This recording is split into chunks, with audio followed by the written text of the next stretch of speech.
Hello, everybody, and welcome to the Tardis Zone Live. We will have our panel with us in a minute, but this is the episode review of Ascension of the Cybermen, the Ascension of the Cybermen, or whatever you want to call it, Ascension of the Boring Man, Ascension of the Irish Paddy Cyberman. I don't know, whatever you want to call this episode, I don't care. I don't know. There's people praising this episode. The first 15 minutes, not too bad. Have to admit, wasn't bad until the Cyberhead showed up, and all that other stuff. But we'll get the panel on as usual. We'll see what they have to say. Sorry about Teddy again. He was actually quiet before we started the stream, but it just seems to be every time we start the stream now, the poor little fella just I don't know, I think he just wants to be center of attention like some people on Twitter. What, buddy? Yeah, like some people on Twitter just can't let things go. No, that's the way it is in this fandom. Unfortunately, when some are butthurt, they just don't know when to give up, and keep making threats. I know he'll be watching. So all I just want to say real quickly is whatever information apparently you have, I'm not going to change my mind in a couple of weeks. So what I would say to you is whatever information you actually have, why don't you just release it? Because I'm not going to change my mind. So you keep saying you're giving me a couple of weeks to come to me senses. I haven't lost my senses and I'm not insane. I'm quite sane actually. So whatever you have, and whoever these other YouTubers apparently I was supposed to stab in the back, you can all come forward and show you their faces. I honestly don't give a flying crap, to be honest. So you can make all the threats that you want. I'm just sending the link to me guests. I just have to get who am I looking for now? I'm looking for the rabbi. He normally just comes up on this straight away. Why isn't the Marty wants to come on as well, so we'll bring Marty on. Right, what I'm going to do tonight is, if you want to be the we have a normal panel obviously, and then we have a guest panel. If you want to be part of the guest panel, I'll bring you on for 20 minutes and we'll rotate each guest. So if you'd like to be a guest for 20 minutes on the panel with the original panel, like what Baldstreck does when he comes on, if you want to come on, send me a message. Do us a favor, Rabbi, if you're listening. Actually, hold on now. I'll probably have it here. I should keep everybody's email written down, actually, just in case this bloody happens. Where's Rabbi? There he is. Damn.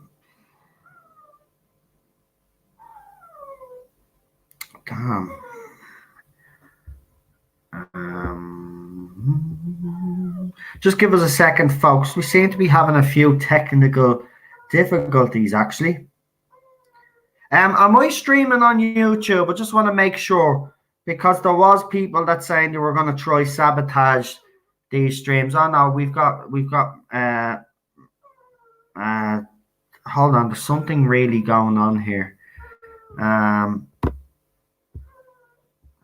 So Blue Bonnet Hoovian's in the chat. I've sent you a link. I'll send you another link because I don't think you got that one. I don't know what's going on with my computer. My computer has been acting up lately and telling me that it's run out of memory, even though it actually hasn't. I've cleared the cache and everything. I've checked the deleted files. It just... Bloody hell. Where is this? Hold on, Teddy. Right. Just give us a second, guys. Yeah, I've been putting in the right bloody link. Hold on, Rabbi. I'll try again.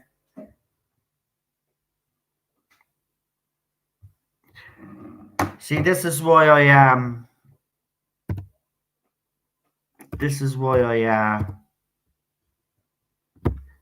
I get everybody to join after the stream. I better let Blue Bonnet know and Jason know that I've sent the link. Right, hold on. We've got one of our guests, but we'll wait until we get the regular panel on before we introduce our guest that will be coming on for 20 minutes. He has plenty to say as well about tonight's episode. Obviously, people that we want to get on, if you've seen the episode, obviously, you know, someone's just giving me a heads up there, but hold on. Sent the link. There's the rabbi there now, so I sent the link. Just waiting on Blue Bonnet, and let me say, just a heads up. The end of Eddie's stream. Oh, did he? Yeah, he's pathetic. He's pathetic. Right, we'll introduce our first regular panelist. You all know I can never pronounce his first name, but apparently I got it right the other night, and again, it's gone out of my head. So I'm just going to say what I always say. We've got the rabbi from another planet here with us. Welcome, my friend. Hello, how are you? I'm good. I there for a second. I thought the sound was gone. See, I don't know what's going on tonight. Just No, you're cool. You're online. You're live. I was watching. Right. I'm not erotic to listen to you. That's how much I like you. Right. Cool. Right. Well, I'm still waiting on. I'm just a bit worried there because normally I'd get a reply back. They must be running a bit late. Hold on. Or maybe all this trolling that's happening on Twitter is getting the best of everybody. The amount of complaints that I've gotten today off people telling me that they're being tagged in this conversation is actually unbelievable. And I just want to apologize again, even though you all can see it's not actually me, but I will apologize because I do feel partly responsible because I have worked with this man before, as you all know. I worked on when we did the videos in the early days about the feminist front and about stuff that was going on behind the scenes in Doctor Who. But he went off and did his own thing with the Brexit and then comes back and then all of a sudden, like, you know, all of this is happening. Apparently I've damaged his campaign, which I haven't. Everybody that's been on this channel knows me stance with why I won't use that hashtag and why I gave me reasons. It's similar to another hashtag that's out there that has been accused of being racist, sexist, and bigot. And I don't know how people just can't understand that. That's why I won't use it. I haven't said I won't personally sign the petition, but I haven't instructed other people not to. I've just let people and made people aware that you did post that petition to Manip Gill and Joe, who plays the new Doctor, and then you had the cheek to say that I accept Joe's Doctor as canon, I never said that at all, putting words in my mouth in the first place. But here's our second guest, as usual, a panel regular, Blue Bonnet Whovian. Hey, how are you? Good. Had technical difficulties, so yeah, we are. Is Jason joining us this week? Yeah, he'll be on here in a second. No problem. That's okay. Now just making sure. And we've got a guest panelist, the first of many, hopefully, tonight. He was on with us the other night, actually. His first time on a live stream. He's been waiting a while now. But I'd like to introduce everybody to Marty. Hello. How you all getting on? Hello. Not too bad. Hello, nice to meet you. Well, it wasn't the Civil War anyway, Marty. Thank God. Yeah, but we'll get into a bit more detail. Okay, so will we wait for Jason or will we just get on with it? Oh, whatever you want. Yeah, are you coming? Yeah, he's coming. Right, we'll wait for Jason. We'll just wait for Jason. I'll tell you what I'll do. There he is there now. And obviously we've got Jason Scott. Hello, Jason. Hello. Oh, I love that background. See them on every time you come on now, you always have a different background. Like yeah. Very mellow. They look Very great. Calming. That looks amazing, man. I have to say that background does. And thank you. By the way, I just wanted to say, if you haven't watched our UFO stream, we had a UFO stream on Jason's channel. If you haven't actually watched it, go and check it out because we had some fun on that stream. Actually, it was a good stream. So if you haven't watched the UFO stream, go and check it out. We talk about all sorts. Yeah, it was good. Right, look, guys. Do you know what? I'm not. Who wants to do the episode synopsis this week? Because do you know what? I can't be. But I've just gotten to the stage where I can't be bothered. It's so freaking boring. I don't know how they have so many Cybermen and like interesting stuff, and I'm still bored. It's so. Yeah, I guess. Oh yeah. By the way, we meet you know those special Cybermen that we seen in the photos, the one that we thought were great looking. Well, they are kind of great looking, but these were the Cybermen that make other Cybermen scream. This is how the ending was predictable, right? I knew Sasha was going to jump out of Gallifrey. If anybody didn't see that coming, well, then the show was obviously aimed at you because I see. Jodie didn't see it coming. What? The doctor didn't see it coming. Did she see anything coming? Oh, she didn't see anything coming. And when by the way, our equipment didn't work, so she was responsible for 3 deaths this week. Yeah, 3 deaths when the entire human race in the entire universe is 7 people. She had what about 40% of the entirety of the human race wiped out because she's an idiot. Right. I'll tell you what, Jason is the best man to do the synopsises on this. No, not this time. Not this time. Are you that bored? Right, I'll do it. Right. It's simple as this. So, some baby gets abandoned, right? There's no explanation. Some bloke is wait. Yeah, when you stop there, you know what I think they're doing with that? I think they're trying to make it look like Call the Midwife. Because then people will tune in and think, oh, Call the Midwife's on. And they'll stop and watch it. And that's how they'll get the I wouldn't be surprised. I bet that's what they were thinking. I really do. Because it went on for like 10 minutes. Do you know what I'll say about this, right? Do you know how I knew this was going to be bad? When you had Chris Chibnall himself come out and hype this, when you had Manip Gill, who doesn't actually necessarily, if you go onto her profile on Twitter, she doesn't necessarily talk about Doctor Who all the time, and she doesn't really make a big deal out of it. But even she started retweeting. BBC as well, Jordan the show, were live tweeting spoilers actually as well. They tried to hype this up, right? It was at first 15 minutes, there was some interest when you're on that big cyber spaceship actually. But I will say there's one scene in this is absolutely ridiculous. So Graham comes up with a plan, which is actually a good plan. Let's get rid of all the life support so we can make it to this ship, right? This big cyber ship, right? The CGI in this is absolutely ridiculous. The thing is spinning, right? It's spinning like a disc, right? And then all of a sudden, just think of that Michael Jackson video Moonwalker where he takes out the coin and he flips it and it goes straight into the jukebox perfectly, right? Well, this spaceship does this, right? There's a little narrow gap, right? And this thing is spinning and then just happens to line up perfectly with this fucking gap. And the spaceship crashes into it and lands perfectly. The writing in this, the dialogue in this was confusing at best. Some people have said that this is better than last week. I'm sorry, I'm sick of this, right? You're lowering your standards, right? You have lowered your standards. This is not good enough. This was a part of a 2-part finale, let's not forget, right? And at best, if this was compared to any other season finale 2-parter that we've had in the past, this would be very poor by comparison. Some of this just right. First, one thing that did annoy me, right, because I'm Irish, so I'm obviously going to say this.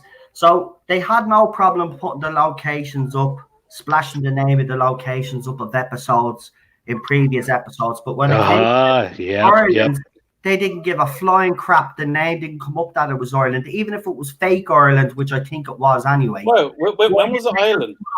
Ireland. It was that, yeah. They didn't.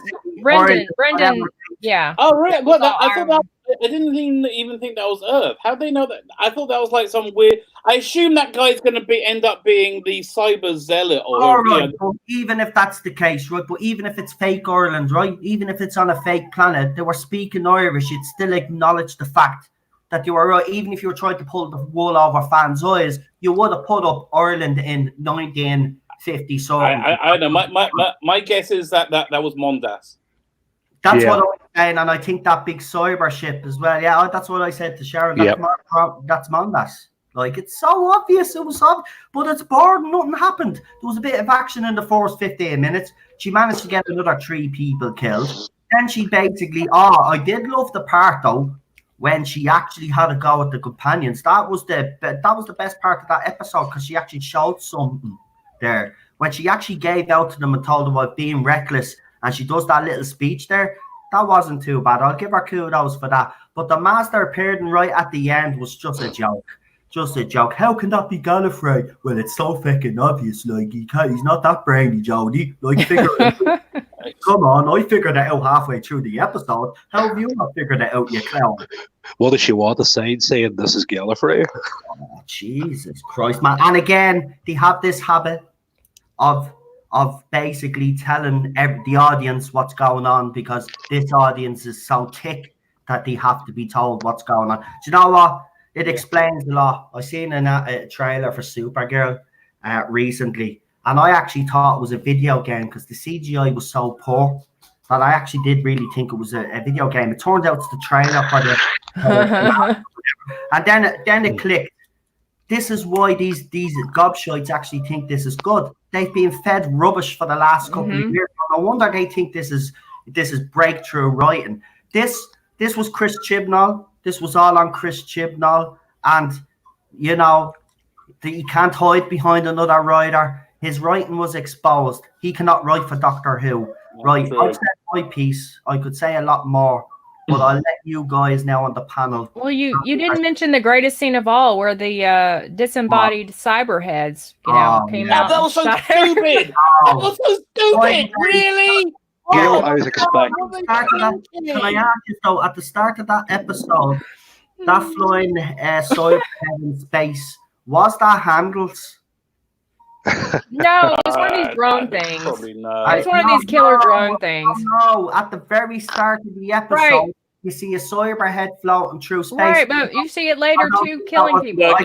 Was that handles? What was a different version of something? Hang on, I got the action figure over here. It was. I mean, it would be cool if it was, but I don't. Chibnall's not that clever. I don't know. I think that was handles. I really do think. No, it was a different type of Cyberman. The Cyberman still floating was the previous version. Handles is this one. Or maybe I wasn't paying attention properly because I was already pissed off. I mean, that part was cool. I like the way it went into the introduction. But after that, it just went to hell. Oh, also, no, it can't be handles because look, it's got these little stuff. Yeah, these little cyber things coming out the bottom. And they did the animation was so freaking cheap. They didn't do that. He didn't put the detail in it, and it actually is handles, because he's that thick. But listen, this had hints of Utopia. Tried to rip off Utopia, the last humans at the end of the galaxy kind of thing. Turned out to be, and Gallifrey. Then we see Gallifrey again explode. But no, again, Chris Chibnall hyped us up. He said after this episode, we'd be like, what the F? And we'd have questions to ask. We have questions, and we said, what the F? But not because we can't wait for next weekend. He's right. We should watch this drunk because maybe then it'll make sense. Because I tried it. It doesn't work. I tried. There is no stimulant or intoxicant that makes it good. I've tried it. It doesn't work. Yeah, I tried it last week. It didn't. It didn't. Actually, it made it worse. Yes, it does. Yes, it does. It gives you a bad trip. Don't do acid and watch Doctor Who, kids. Yeah, right. Here we go. Let's do what we always do, right? So we'll do it properly this week because I've went on my rant now, right? So I'm calm now. Right, let's talk about the good in this episode. So who wants to start with the good? I got two good things. Any takers? Yeah, I have two good things. One, I like the cyber voices of the non-cyber cell, and I thought they were very authentic. I think that was Nick Briggs. I think it was him doing what he thought was the best voice. And I like there was much less Jodie in this episode.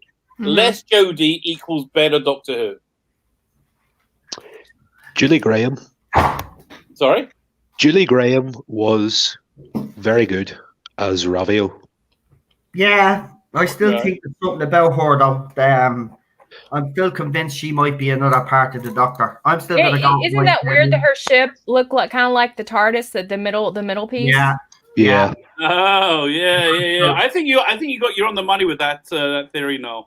I'm telling you, I've got a funny feeling that's the reason why that stream was actually taken down, to be honest, because I think I am onto something. I might have gotten a little mixed up somewhere, but there's some truth in there, what I'm saying. I'm telling you, she's another she's the same version of the Doctor that we all know, but she is something, there's something about her.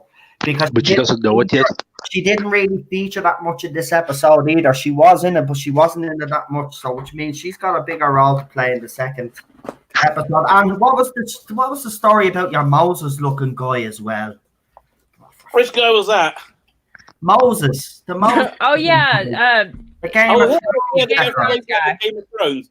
Yeah, the guy from Game of Thrones with his Moses get up on beside the I thought he was more Noah than Moses. Who cares? Really? Well, I mean, like, who cares? Right. Well, Anybody else good to say about this episode? Because I see everybody seems to be struggling. I agree with you, Noel. I liked when she told the companions off. Yeah. About being reckless. I did like that. I was like, wow, why can't you do that more? And why can't you done that last season and more of this season? It would be great if she actually, like, you'd love to see a scene where if they were in the TARDIS and there was a big row that erupted and some of them ended up storming out of the TARDIS and slamming the door or something like that. Right, something. I mean, I don't like this whole, we're a fan thing. It just it's so canned and so just I can't even describe why I don't like it. It just seems so away from anything the Doctor has ever been.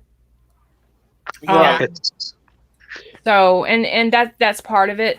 It just seems so like utopia, like everyone's happy, we're all we're one big family, and it's just I don't like it. Do you know what I think's a big problem now? And I've noticed it in the past few episodes. The music. I think the music's rubbish. Yeah, it is. It's not the same as Marigold. With the titles this week though, where they had it come out with Cyber Eye, that was kind of good. Yeah, I like that. I like that, but then you're hit with that music, which is terrible. I don't even. Well, yeah, but other than the theme, as far as the music in the episode, I don't even notice it. It doesn't do anything. It doesn't add anything. No, doesn't it's add not like Marigold. Yeah, it's a lot of like weird. It's more like wow, you're in the background. It's right. It's. I mean, you don't want it too loud, but you need to know it's there a little bit to elevate the scene. Well, you think so, but then when they make it noticeable, then it's more awful. Like Yaz. Well, yeah, but a good composer, not. I don't know. I was just going to say, like, Yaz last year when she didn't do anything, she was better than this year when she's been more noticeable because they had her like when she was giving that inspirational speech towards the end today. But it was so uninspirational. I'll be like, that wouldn't inspire me to do anything. Chibnall just is insistent on making Yaz happen, and I don't know why. She's not. Well, with he's any trying luck, to make us believe she's so important. With any luck, you'll not have to listen to her last week. If any of those cybermen had a decent shot, they would have put one between your eyeballs. hoping that it would show it. I was hoping it was going to happen this episode. Right, I'm just being sent the photo. Oh, sorry to cut crosses there, but I'm just being sent the photo now. I think it's someone's had sent it to me. I don't think they want me to mention their name. No, they told you in the chat now. All right. Well, I have a photograph here. Okay. They sent me a photograph of it looks like the Moses looking guy and Julie Graham are actually on. No, I don't think that is Gallifrey. Hold on. When I seen that Moses looking gay and with the staff, I thought for a second, is he Rassilal? Or I was thinking he could be some kind of Time Lord or something. Actually, yeah, they're on Gallifrey. They're in the dome. It looks like they're in the dome because it looks like there's debris everywhere. So they're in Gallifrey. So they go to Gallifrey next week. Wow. Can you show the picture? Yeah, if I go into my Twitter account now on this. I'll show you.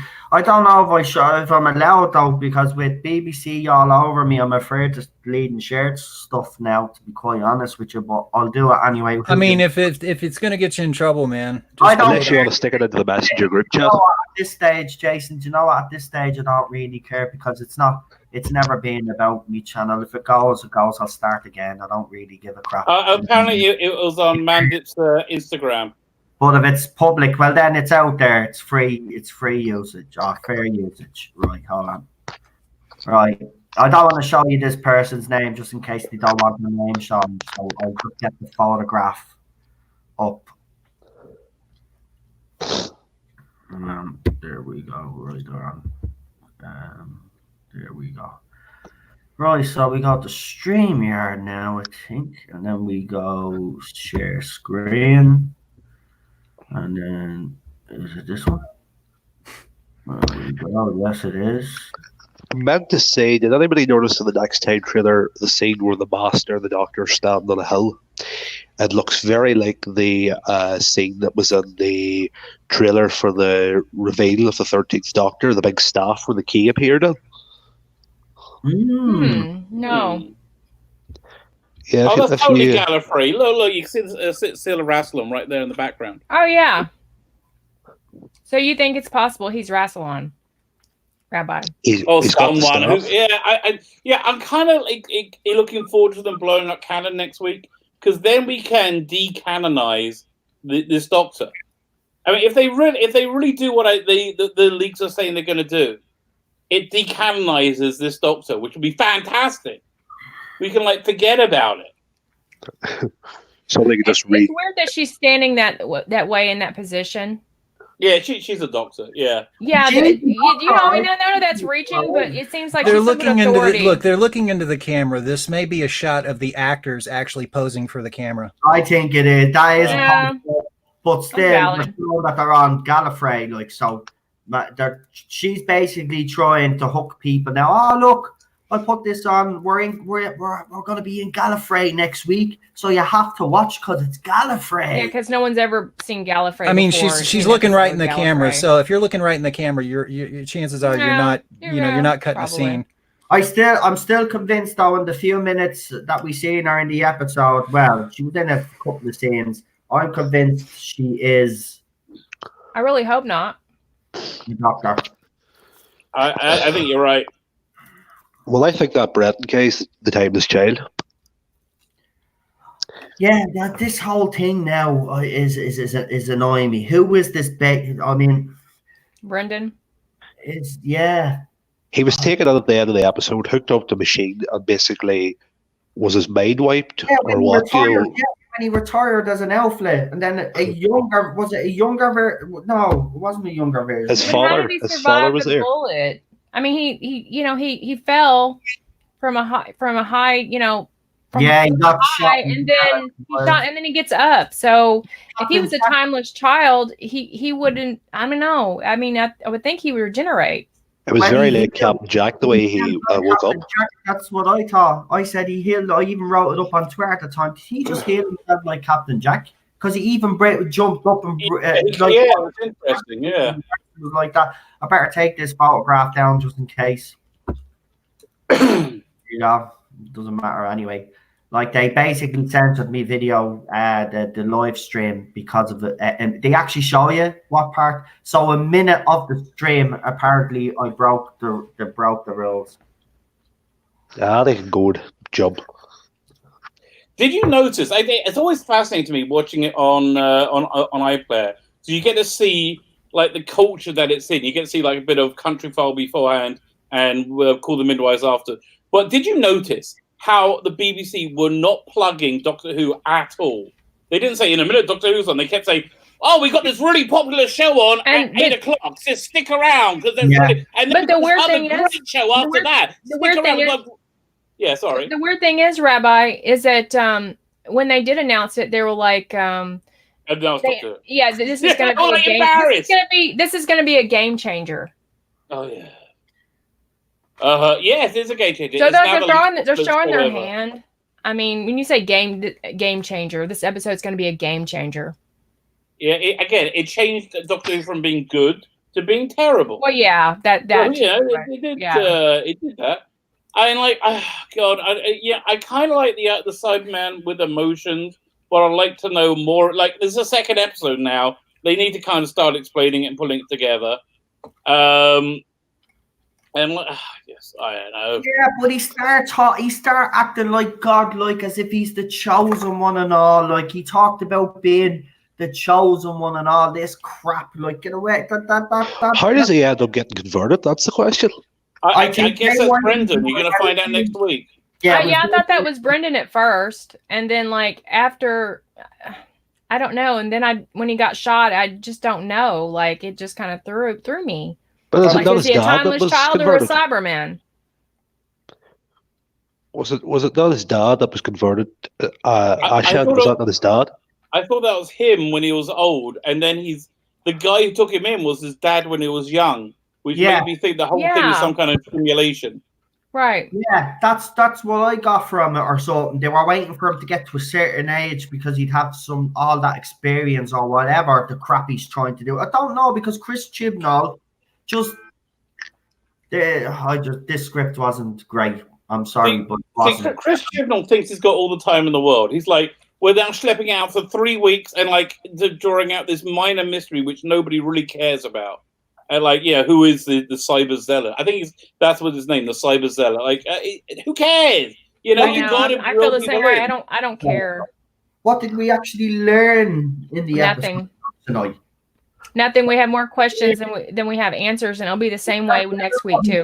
Didn't he? He said we'd have more questions than answers, but and we'll have that same thing the next week. I don't think he's going to answer everything. Big question. I have to ask always. Do you think Yaz or Graham's dead? I hope so. I really hope so. I hope Yaz is. Graham. Yeah. Graham. I actually liked Graham this week. Actually, to be honest, he was quite. Because he was like the doctor. Yeah. He inspired people and he solved problems. He did the doctor's job. Yeah, when he was explaining what the machine did. Right, exactly, yeah. That was more like he's the doctor. David Bly with a £10 super chat says, anyone get vibes of Ashes to Ashes with Brendan stuff? It's a bit like the origin of Gene Hunt. Do you know what? It's actually funny that you say that. Yeah, it does have a bit of the Ashes to Ashes vibe on it. And if anybody hasn't seen that, it actually is one of the few things that Chris Chibnall has actually written that's actually all part of that actually being decent. And I say that real low because I don't like giving the man that much. See, the thing is, did Jimmy work on that? Was that his? Yeah, I think he was part of that, or it was Life on Mars, one of them. Or really? I didn't know that. Wow. He also is good when he's on a leash. He's actually okay. You know, I used to go to a guy who would cut hair, and he would have like one haircut fit all, and then if you tell him exactly what to do, he was good. But like that's what Chibnall. You got to tell him exactly what to do because he's completely out of his depth.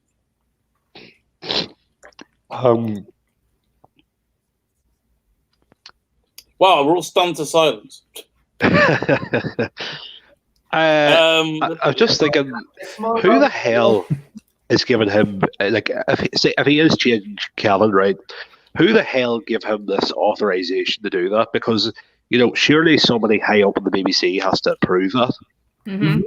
Yeah. You're assuming the people who work in the BBC, the television executives, are any less stupid than he is. No, they're all the same. They're all morons. They're okay.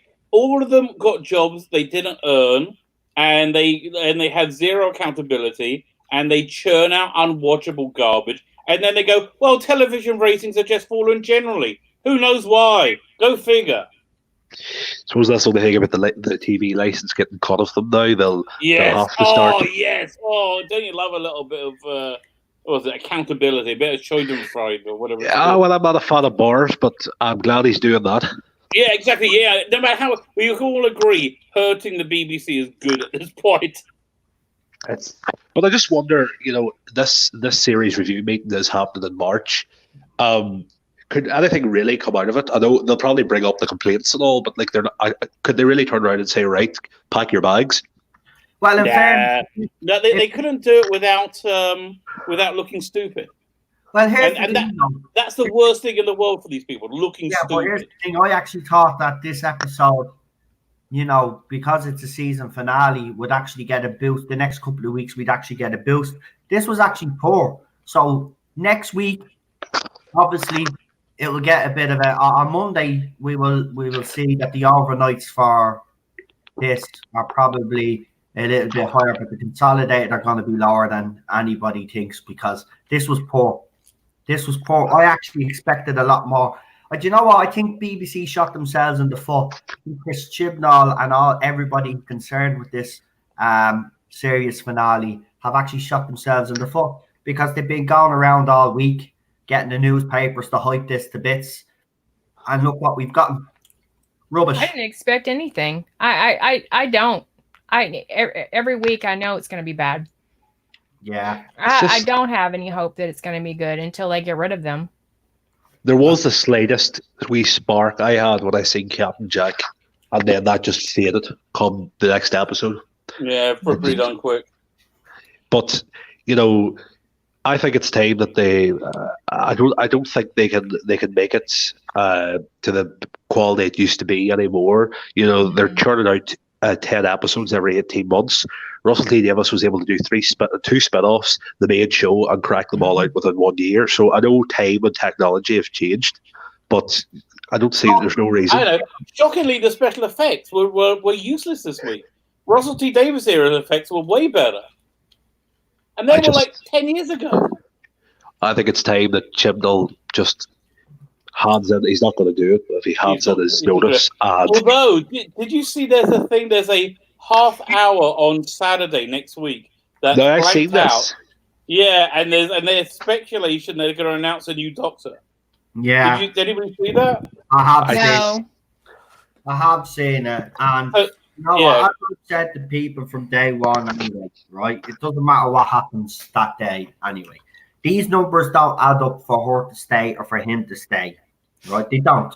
And this series finale, I thought might have gave them a little bit of a breather, and actually might help them escape a bit of a chop. But after seeing tonight's episode, I'm still optimistic something can happen because I don't. If people are saying that this was worse than last week, which some are saying, now some are obviously praising this, but some have said that this is actually worse than last week. Now, last week I thought was atrocious, right? Now, that's just my personal opinion.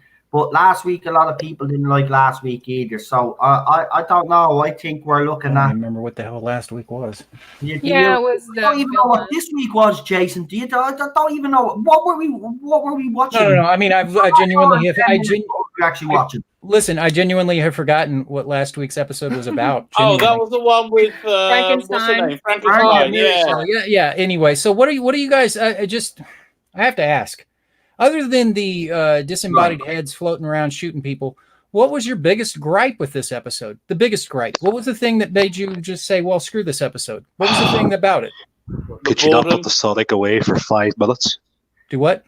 Could you not put the Sonic away for 5 minutes? Well, that's every episode. Yeah. For me, it was just because it was boring. Nothing was happening. We got 15 minutes of it. Oh, you have noticed this is a trend with Chibnall. Sorry, it is. It's like the first 15 minutes of every episode are actually not bad. They do be interesting. And then after that, then, it's as soon as she blunders into a scene, that's exactly. it. That's the moment she comes in, you go, oh, God, really? Even when she showed up, when Ravio was down, when she showed up, I don't ask when she was trying to be all serious. It was like, I can't even take her seriously. Julie Graham's acting better than her. I'm like, this is supposed to be the main lead of the show, and she's being overshadowed by a woman that's probably going to be on the screen for a few minutes. It's ridiculous. Well, let me just. Maybe just because I'm too critical and I'm over this show right now. I know that's probably what it is. You're just angry. Let me interject. Let me interject something because I'm just going to be the odd man out here just for a minute. That's why we have you on here. We love you being like this because you challenge us. I'm not really trying to challenge you. I'm just going to tell you what I thought. Now, I was impressed with the intro. The start of it was I was optimistic. I knew it wasn't going to last, but I was optimistic. I thought the intro out in space when you heard the cyber voice, I thought that was pretty good. That actually reminded me of something that, hey, we're off to a good start. And then, of course, it kind of goes. My boredom kicked in not long after that because it seemed like it was just this call the midwife thing, and really, honestly, I thought. I think the whole disembodied head thing, the cyber heads floating around drone like trying to kill people, that's just stupid and ridiculous. Other than that, though, I was waiting for them to come walking up onto land and phaser set to stun, kill, whatever. And that's what I was expecting. That didn't happen. But other than that, for me, I thought the first half was relatively uninteresting and it didn't leave a lot. I thought the second half, now look, I'm just leaving canon out of the equation. Okay. Right. I'm just leaving canon out of the equation because I don't have that background. Yeah, that's cool. So from the second half onward, for me, it picked up. I thought only because you've got a recognizable villain, the Cybermen. This is and then you've got Yaz and Graham landing on, obviously it's a Cyberman carrier. And these guys weren't activated when they got there. And then they were activated after they showed up. And it put them in a very compromising situation. And then you've got the doctor landing on whatever. I don't even remember what they called it. That it's not even a planet. It's just the guy's name, the old Moses dude. Noah, whatever. Kosova or something. Yeah, something like that. So here she is, and here they are in a very compromising. And she, of course, sees Gallifrey, whatever, however that's possible. Who knows? But I could see right off. Obviously, this is going to be a situation where the carrier they're on, they're going to dump those Cybermen right into whatever they call it. What is that? The border. Anybody remember what he called it? The old dude. The boundary. The boundary. Yeah, they're obviously going to breach the boundary, and that's what's going to happen. That's going to end up being probably the reason why Gallifrey is destroyed. It's going to be at the Master's. Probably at the Master's hand. He'll have arranged all of that, and that'll be now. That's my take on it. And I thought it was interesting. I was entertained more toward the last half. Only because, again, you've got a recognizable villain in the Cybermen. And dialogue aside, no, there's nothing I could really say good about Jodie Whittaker's performance. Nothing really. It wasn't the worst I've seen. It wasn't the best. It wasn't great. But let's get real. She was Jodie Whittaker. She's not going to command the scene. What can you say? I just felt it was very flat up to about the last 15 minutes. I thought, honestly, though, I was left thinking I would like to see what happens. Yeah. I would like to see, so how are they? Because there's nothing you can really glean from this episode. There's nothing you can just hypothesize because there's so many untied bits that, there's a lot to wrap up. And I think that's going to be, a lot of it will be explained. There'll probably be something of a cliffhanger in the final episode. But I think for this one, for the last half, I was a little entertained. I think it kind of bothers me to see I don't even know what the main cyber dude's called. It's the guy that's missing half of his cyber. Cyberman. Yeah, the lone cyber. I think that's a cyber zealot. Yeah. So this guy, get that mask fixed for crying out loud. I'm tired of looking at your damn ugly mug. Yeah. Would it really be that hard for him? He's got all this technology and you can't even fix your stupid mask. I know. That was annoying. Voice. I don't like his voice though. His voice grates me up the wrong way as well. Something about his voice, and I will agree with you. The start of the episode was actually very good. I'm not going to lie. I agree with you with that. The narration by the Cyberman. Yeah, the narration was really great. Very good. It was. Like you, I thought the first 15 minutes were actually okay. A bit of action, a bit of spaceship, but then after that, it just gets bogged down as it always does, like every episode of this series. It gets bogged down into stuff, goes down one way, and then it's not resolved, goes down another way. There's all different threads all the time, and he never seems to resolve. I don't even know, like, what Ascension, Bad Wolf said it. Who ascended? Nobody ascended either. Like, what? The Cybermen wake up was better in was it Earthshock? And I wouldn't mind, like, even the Cyberman saying, yeah, we're going to ascend and all this. Get the fuck. It would have been great if they had like a slow motion sequence of the Cybermen walking into where they all were inside the ship and just fired a laser and it hit Yaz or Graham or something like that. Oh. Now, there was, but in fairness, though, there was some good scenes in it. For the example, when they're on the little ship, Yaz, the stuff banging off the spaceship that they're on, and then Yaz goes to check out the window, and it's all different cyber parts. That scene was actually quite good. But again, they go to that scene, and then they come up with their plan, and then you had that stupid CGI scene where the ship just managed to bloody correctly after spinning out. It just made no sense. I'm sorry. And those cyber heads or cyber drones that they were just cheap and were stupid. real shiny, brand new, right? So they didn't look like rusted or they've been part of a war for bleeding decades or whatever, how long this war has been going on for. We still don't know how long the war has been going on for. We still don't know why he started the war. The best that I could figure out is that he's somehow pissed off with humanity all of a sudden because he realizes he was abandoned or something, or he realizes that we're not nice people or something, and he wants to take over. He even lets the kid go. And he lets the kid go to tell him, you go and tell everybody that I'm basically going to take over the whole universe and you all better fear me and all this. There was like a god situation going on with this cyber.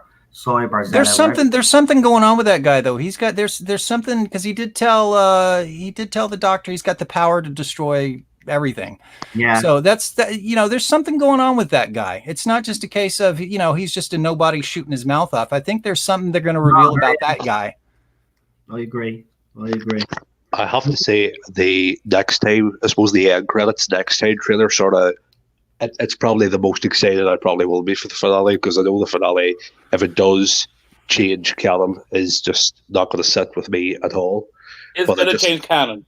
Just get ready. It's going to change the only reason I liked it was because they put a different version of the theme in, and I suppose the way that it was shot looked good.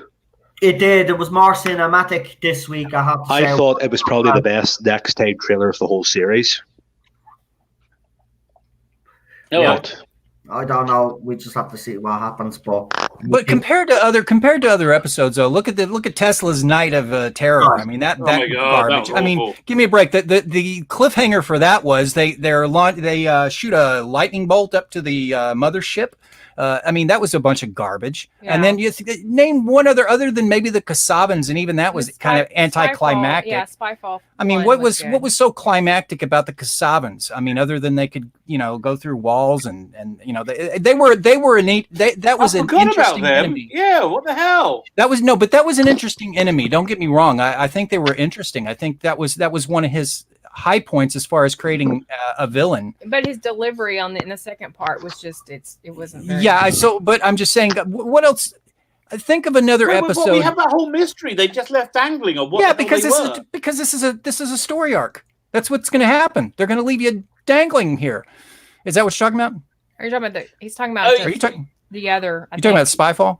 Yeah. Yeah, I'm talking about Spyfall. The whole where they got zapped to whatever they were, the Kasabans, when they were on the the Kasabans. Remember they got back to this weird little planet, which wherever they were, with like these giant tendrils everywhere, and they kind of looked like the Cybermen, but we couldn't tell what they were, and everybody was like, "Oh, well, that's going to be the Cybermen," and then it's just a whole plot thread. They promised to wrap up, but you've forgotten about it. Will say that he's setting up storylines now for Series 13, apparently. I'm setting up storylines for 10 years from now. Entertain me now, idiot. But the whole thing with Spyfall, I wasn't even the least bit curious to see how that plays out at the end. When they close that story out, it's like, just we'll move on. Because if they had ended it, like the whole thing with Ruth, we better find out something about Ruth in the next episode, because that's where I'm at. That they got to wrap that up. Now the whole Kasavan thing, I don't care. I just leave that. She'll appear in the next episode. Someone threw something up on Twitter, and I wanted to ask the panel's opinion on this, because as I did say, he did get shot. This mysterious guard, right? He got shot. He basically the impact of the bullet made him fall off a cliff that was about 200 feet high. He yeah, right? But he jumped up like Captain Jack. So someone is saying, what if it's a child of Captain Jack's? What if Captain Jack hadn't obviously, Well, there's got to be a few of them out there. Probably got some woman pregnant. She couldn't handle the hour. Yeah, that is the most uninteresting thing to me. Here's an idea for you. Here's a theory. Jack had a brother, didn't he, called Gray? Yeah. What if it's him? Yeah, it's not going to be him. Oh. They don't think that hard. It's not going to be him. Yeah. Actually. Because... Yeah, but Jack locked him up. Jack in the end got the better of him and didn't he lock him away for his own good unless he got out again. But well, I suppose if Earth was destroyed, he probably did. Well, I don't know now. Maybe he's another time agent. You never know. Jack's little brother was kidnapped, but he was kidnapped when he was a young boy, but not a baby though. Now, how are they going to explain that in this story? Not having introduced Captain Jack's brother, they haven't even introduced any of this stuff. So how would anyone know if that was true? Yeah, it's like something Jim would do. Rely on fan. He doesn't have a history of doing that, though. It's I think he's going to be either a Cyberman or a timeless child or something, or some. A timeless child or something. Or they're all. Could there be another Time Lord that hasn't been seen in ages? I know Jim probably wouldn't do that. But could it be like the likes of Flip Omega or Rastalon or something like that? Who knows? I mean, I guess I will find out next week. I hope.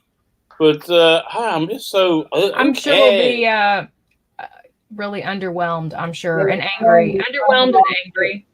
What any good for this episode? And we went straight to the bad. But have you noticed that? Like I did ask everybody, was there anything good to talk about? And then we just talked about the bad because the good is not even that good enough. That's the point. Right. Exactly. I thought there was a couple of good things. I mean, I think that the fact that they were actually. Some of this actually took place out in space. If you look at there is that. I mean, you've got a spacecraft that was reverse. I don't know if it was reverse engineered. They somehow managed to refurbish it, and Graham and Yaz got aboard, and they took that out into space. Then, of course, they took the Cybermen's one of their ships out into space, and they headed out to apparently another planet, and now they've got the Boundary, which is certainly some kind of very sci-fi element. So there are some things in it that are definitely a deviation from past episodes. Yeah. Okay, let's talk about the cyber ship that Yaz and Graham ended up on. Okay, firstly, them getting into it, yeah, absolutely stupid.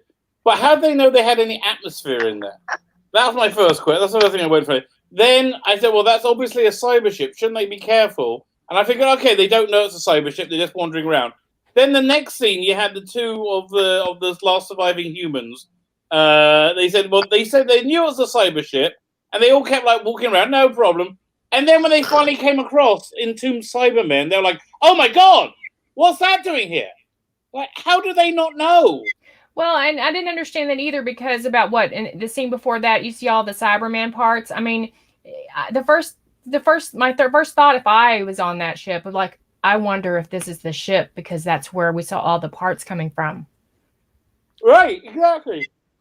I have to say, I do like the cyber bodies in space. I think that was cool, and I think it's just. I would love to see that with David Tennant rather than this Doctor. Well, how you can think that's not that ship doesn't contain Cybermen when there's a graveyard of Cybermen floating around? Yeah, that's what I was just saying. Exactly. Yeah. That's the kind of writing that annoys me with this, and not just the writing. I think part of the reasons why we're not open to this as much is the cast is so bad in this. Yeah, I really think that's it. I think we might be a little bit more forgiving if we had a decent Doctor and two other decent companions. I think that has a lot to do with it. You see, Nani, she's getting stuff to do now, and even though we were complaining about her last year, it was because she didn't get much to do. And when she did, she didn't seem like she was that great. But she's getting a lot to do now. She's getting a lot more. Too little, too late. And she's awful. I'm sorry. Yeah, she is a Hollyoaks? Yeah. Yeah, that's who she is. That's her range. She can't do anything else. None of these people are that good. I mean, the only one who's really got real acting ability is Graham. Yeah, and even him sometimes, like, I don't know. I just don't think 10 years ago, I don't think we'd be saying, wow, what a great companion, or this guy could be the doctor, like Noel's been saying. I just don't see that. Everything's relative. I mean, he's good compared to them, but 10 years ago. Yeah, actually, you know what? When people were saying this episode was better than last week or worse than last, to me, it's kind of like comparing feces samples. You know, you're looking at different pieces of poo, and you might have like a piece of poo that's runny or a piece of poo that's solid, but who cares? It's all, excrement. I really do think part of it is the cast. I think they have really brought down anything that's could possibly be decent. I mean, not saying it's the greatest episode ever or not greatest writing, but I think if we had a better cast, we may be saying things a little bit differently, not being so picky. Because honestly, this cast brings brings Doctor Who down so bad. Yeah, I feel a bit sorry for Bradley Walsh in that respect. I think he deserves far better scripts than what he's getting. Yeah, that's true. I think there was a line I seen up on Twitter. Was there a line where he said about his back? Was it last week or the week before about his back hurting? And I seen it, and I says, is it any wonder his back's hurting when he has to carry the weight of this whole bloody show? Right. And he does. He has to. The Australian dollar super chat off Mr. Fish, but he actually left it blank. Thanks very much. Again, man, that's another one here. Jesus Christ, man. This is madness. I really appreciate it, man. If you have a question to ask the panel, feel free to do so in the chat. You don't have to send another super chat. If you want to ask the panel a question there, by all means do so. Thank you. I thought this episode was better than a lot of them, honestly, and only because, look, if you get past the dumb acting and you get past some of the some of the things that just don't make, like Rabbi was saying, how do they know there's an atmosphere on the ship when they just got off of it, and obviously the opening, there's still a gaping opening that they went through that apparently hasn't closed, so there would be no breathable air. But other than that, if you can get beyond the critical thinking that you would normally employ for an episode, I think there were some elements that were intriguing. But it's just one of those. Look, you got a lot of loose ends here, and you've piqued my curiosity. But does it really pay off? And chances are, it's going to be one of those hair pullers when you get to the next episode. It's going to pull. People are going to end up pulling some hairs. But I think as far as this episode, I was more entertained with this one only because there was definitely a sci-fi element that was missing. I'm tired of being on Earth. I'm tired of being domesticated. She's been. I'm just saying they have castrated. There was a good 15 minutes of this that was a Earth-based period drama. With whatever. Yeah, I mean, there were that whole call the midwife thing. That's just you could get rid of that, but maybe a good quarter of it was that. Well, maybe it could be Mondas. I think it is Mondas because you know what? It's Mondas that they're ripping off from the Big Finish play Spare Parts. Can we get a planet that doesn't look like Earth? One thing that just came into my head there was. In the last episode, the Mary Shelley episode, when Mary Shelley asks this Cyberman, the Lotus Cyberman, did you have a lover? And he said, yes, I had loved once. And she mentions about how he put her child down. And he says, I had children, but I slit their throats when they joined the resistance. I didn't see many children in here linked to that whole, apart from Brenton, I didn't see any children that were linked to that part of the story. So I don't know if that's something that Chibnall has overlooked, which wouldn't surprise me. But I just thought it's just something that's popped into my head. Yeah, probably. I mean, listen again. There weren't any children. There are only 7 human beings left alive, other than the other one by the gateway. And she managed to trade them killed in the first 5 minutes. Exactly. There were 7 humans left alive, and then they met the Doctor. And then there were 4.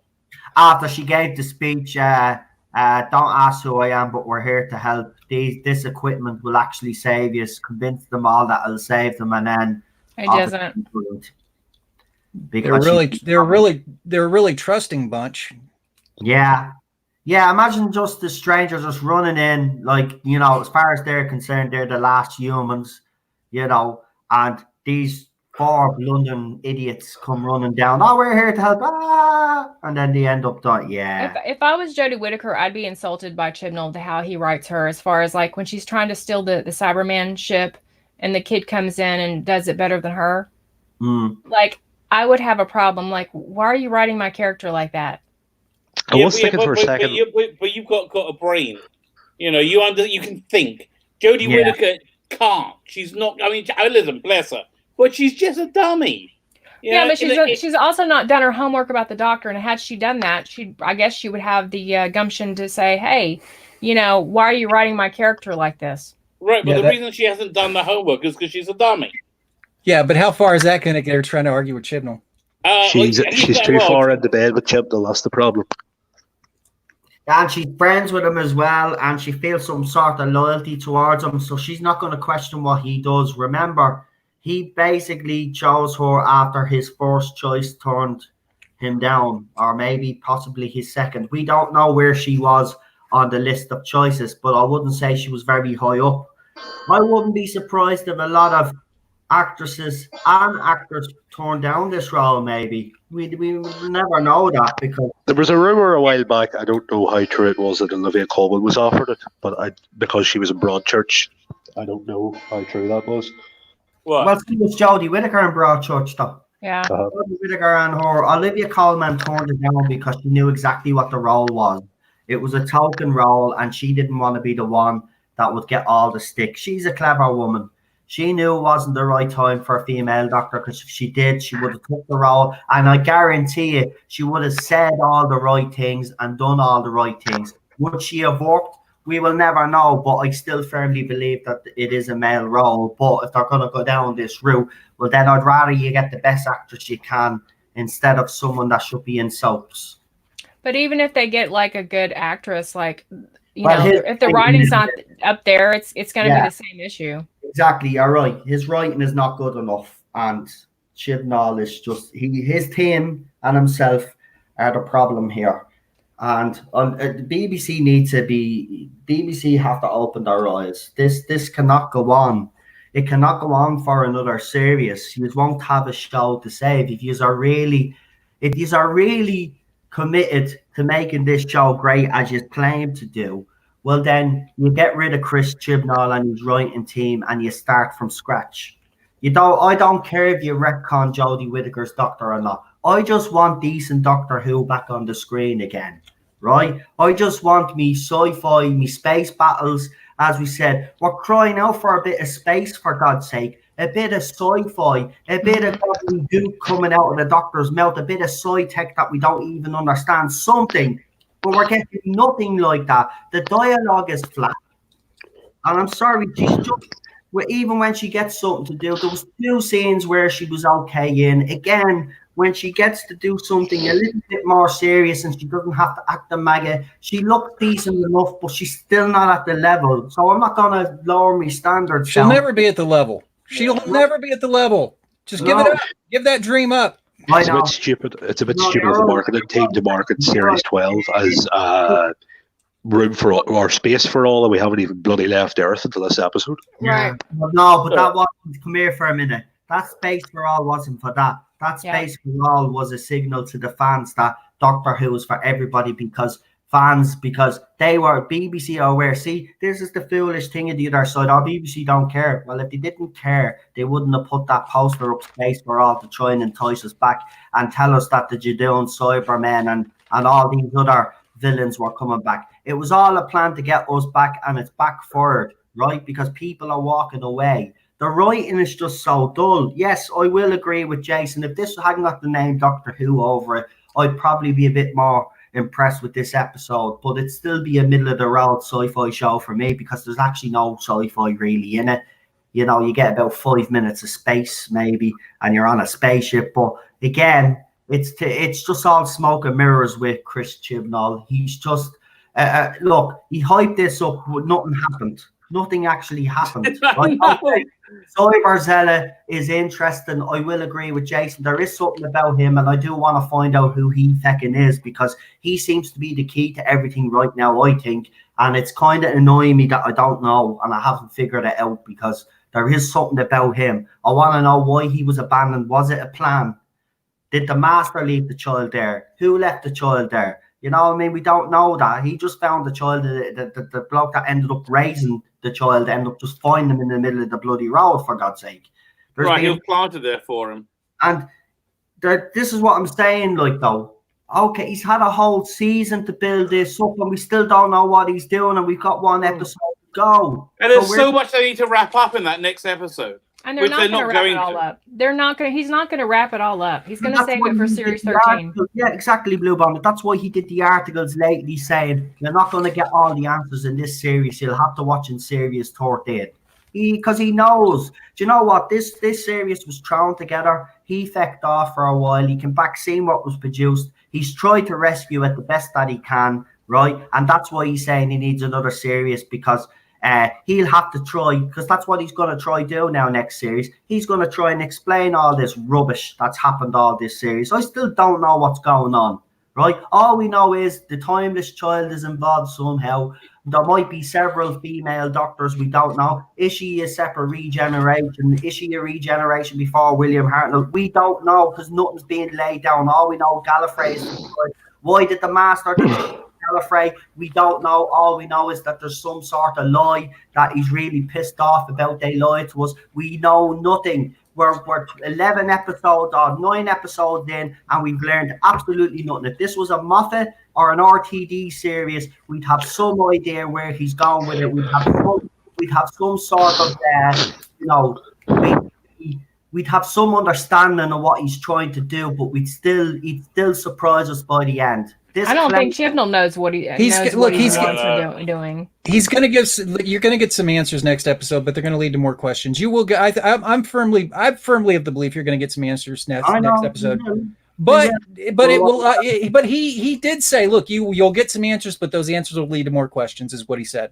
Yes, he did. He did. Yeah, the question is going to lead to, how are they making this crap? Like, how? This makes me believe the BBC knew that this was a write-off all along, because this wasn't supposed to be released until March or April. That was the original date slated. That's what they wanted. We were always told it was going to be late spring, and late spring is March, April, right? Then they changed it. All of a sudden, it was coming out in the new year. They knew this series was a write-off. They put it out at a time where the TV schedule is not that busy. Right. And they sandwich it between two successful shows. It's like it runs straight into Cool the Middle. I wonder if it's like next week it's going to run into Antiques Roadshow. I wonder if that's going to hurt it. That's not going to have the Cool the Midwife draw to bring people in. But I'm telling you, this has all been a patch series, because there was trouble behind the scenes, and they're just hoping that they get away with it with this season. And that's what it's been all about, them trying to get away with it this season. Captain Jack's cameo was shoehorned in. It was obvious, right? He filmed that at a different time, which goes to show you the plonker hadn't got a plan in place. You don't reshoot something, right, all of a sudden, and do in a cameo of a character that was in the show 12 years ago, just to say, beware of the lone Cyberman. Don't give him what he wants. And then a week later, give him what he wants. Give him exactly what he wants. Destroy the entire universe. Did you notice, by the way, that before the flying heads attacked, the doctor said, nobody run. Whatever happens, nobody run. And then after they attacked and she was decimated, she was like, new plan. Everybody run. Everybody run now. Yeah. God, you're so stupid. One of the things that really annoyed me about this season is she meets the roof doctor, who has a police box, a TARDIS, a cheap TARDIS, and you don't know what's going on. And then at the end of the episode, instead of staying together so they can figure out what this weird mystery is that like completely unravels both of their lives, they go, "Oh, goodbye. Yeah, no, we'll see you never." But here's the thing: if she's not going to show up next week, right? If she's not going to show up next week, can you imagine? She's either in the special that they filmed, or she's definitely going to feature next year, or whenever he decides whenever we get the series, because apparently Chris Chibnall can produce 10 episodes in a year, whereas all the other showrunners, as people have mentioned on here, especially RTD, he was running 3 shows at the time. Moffat was actually running 2 shows at the time. You had Sherlock and Doctor Who. Now, I will admit, when he did Sherlock and Doctor Who, the first 2 seasons of Sherlock were actually pretty decent, but you noticed at the same time the quality of Doctor Who actually suffered a little bit. So some showrunners can get away with it and do it like RTD. Moffat, not so much, but he's still done it. He still produced the episode. Chris Chibnall can hardly produce 10 episodes in a year. And sometimes, and then he complains about doing a special as well. Remember, this guy has complained about from the very day that he got this job. He doesn't like doing them. He wants to get rid of them completely, which means he just wants to do 10 episodes. And I know for a fact, if he had his way, he'd even drop that to 8 episodes. Because that would be fine if they were good episodes. Yes, and an hour long. Give us the hour. Not his episodes. No. Yeah, no. Look, drop it down to 6 a year. 6 every 18 months. That's fine. Yeah, 45 minutes each. 6 a year. Yeah. 42. Hell, make it 30 minutes. To go back to the 24 minutes and 37 seconds. You know what? I don't care what format they do. I really don't. I do agree with Jason. I'm not going to sit here and, I am angry, right? I'm angry in the way that it's turned out. I'm angry that I still don't have answers and that the bastard is leaving it until the last episode to say, fuck you, right? That's the way I'm looking at it right now. He's led us all the way up here and he gave us nothing this week, really. He just gave us a few little threads. Next week, he's going to stick the 2 fingers up at the fans and there's your cannon. I just feel like we've been put aboard a ship and we're about to hit the Titanic next week when he drops the bombshell on us. Yes, exactly. That's exactly what he's going to do. And he thinks that's going to bring shock value. Well, it will to us because we will be gutted and shocked. The other side will be celebrating as if it's something spectacular. They're going to celebrate regardless anyway because they love her. Anytime she's on the screen, do you notice it's a masterpiece. All these memes that you see up on Twitter after it and with her, and it's like, they take out like the captions underneath it. They're like gay shock, gay fear. They're always trying to add these gay sexual innuendos with Yaz and the Doctor and this, that, and the other. And I'm like, why? What is the point of it? Because representation means more to them than actually characters and story arcs, unfortunately. Shipping characters. If you look at the movies that's being made today, especially, right, this generation, they're just more concerned. And if you look, it's the same with the Star Wars thread, Star Trek Discovery. You look at those threads, and for them, that's all it's about. It's about what they identify as. Yeah, but they're just a bunch of friggin' weirdos, man. Look at the relationship between Narek and that other bitch and Star Trek Picard. Yeah, that's weird. Yeah, his sister. No, yeah. Go ahead. There's weird crap going on in Picard as well. There's weird sexual tension going on between this and her brother. This is they like shipping all these characters. Unfortunately, that's for them. Representation is more important than the actual quality of the show. Do you know what the BBC diversity and inclusion strategy is supposed to dissolve or be done? Is that not like 2021, 2022? No, it continues on. It was just they had to reach certain goals by then, and they this is a continuation. This is not going away. This strategy inclusion thing is not going away. You will never get it away, unless, which seems to be happening. The key is the license fee.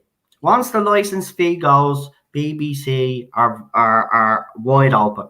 Right, they're a commercial operator at that point. In our history, they'll be wide open. And Boris Johnson's pretty bloody serious about this, and it looks like he's not going to mess around. So, well, do you know something? I have absolutely no time for it, but I think this is the best thing he can do, because the BBC, it's a joke the way they've treated the show has been around for nearly 60 years. The people they're hired they're hiring them based on their ethnicity and their gender based over their actual talent. Yeah, and you think that's going to change because the BBC revokes because the BBC can't collect money for their TV license? And you think that's going to change? And another thing too, I'm not going to steer the topic off somewhere else here, but their news coverage is extremely biased. Yeah. Extremely biased towards the government. Together. That's why YouTube's so important.